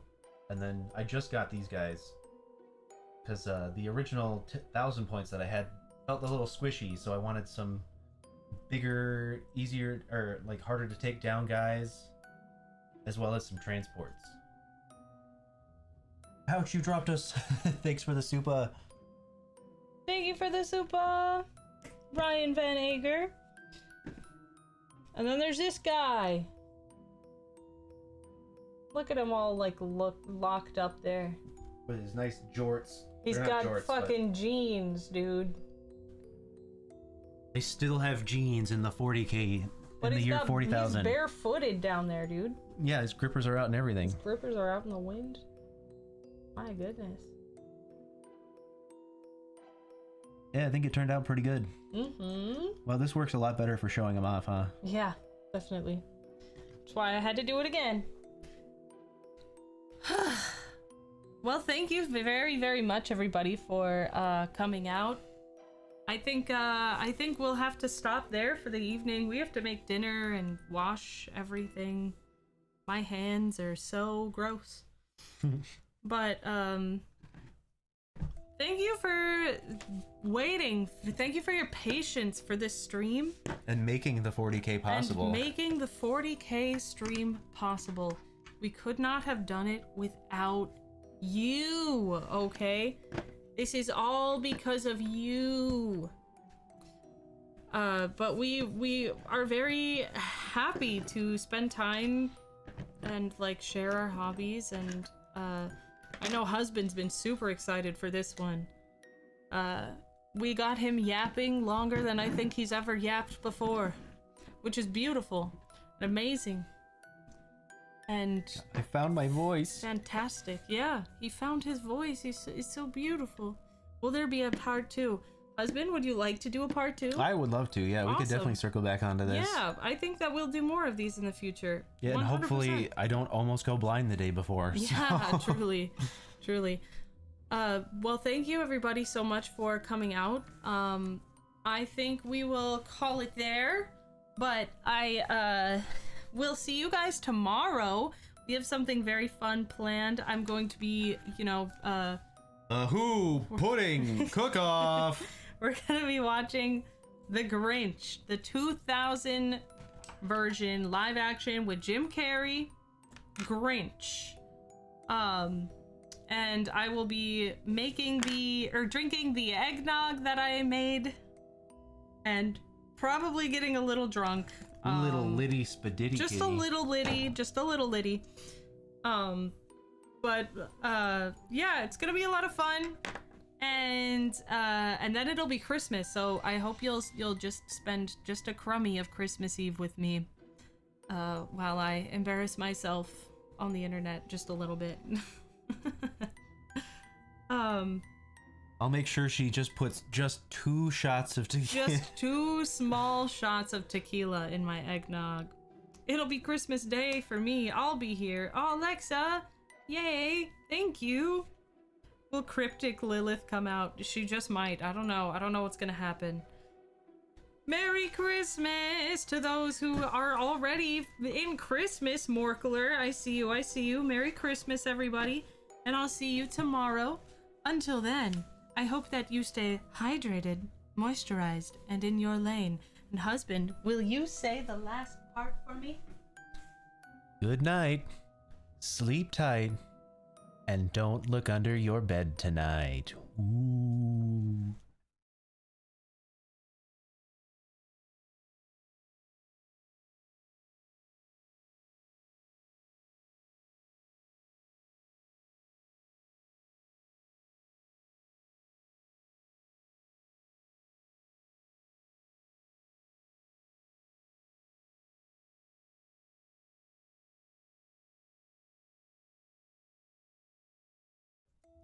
Ooh, you made it to the end of the video. You know what that means. You're our favorite. We love you. Thank you so much. Sweet, and we love you. I'm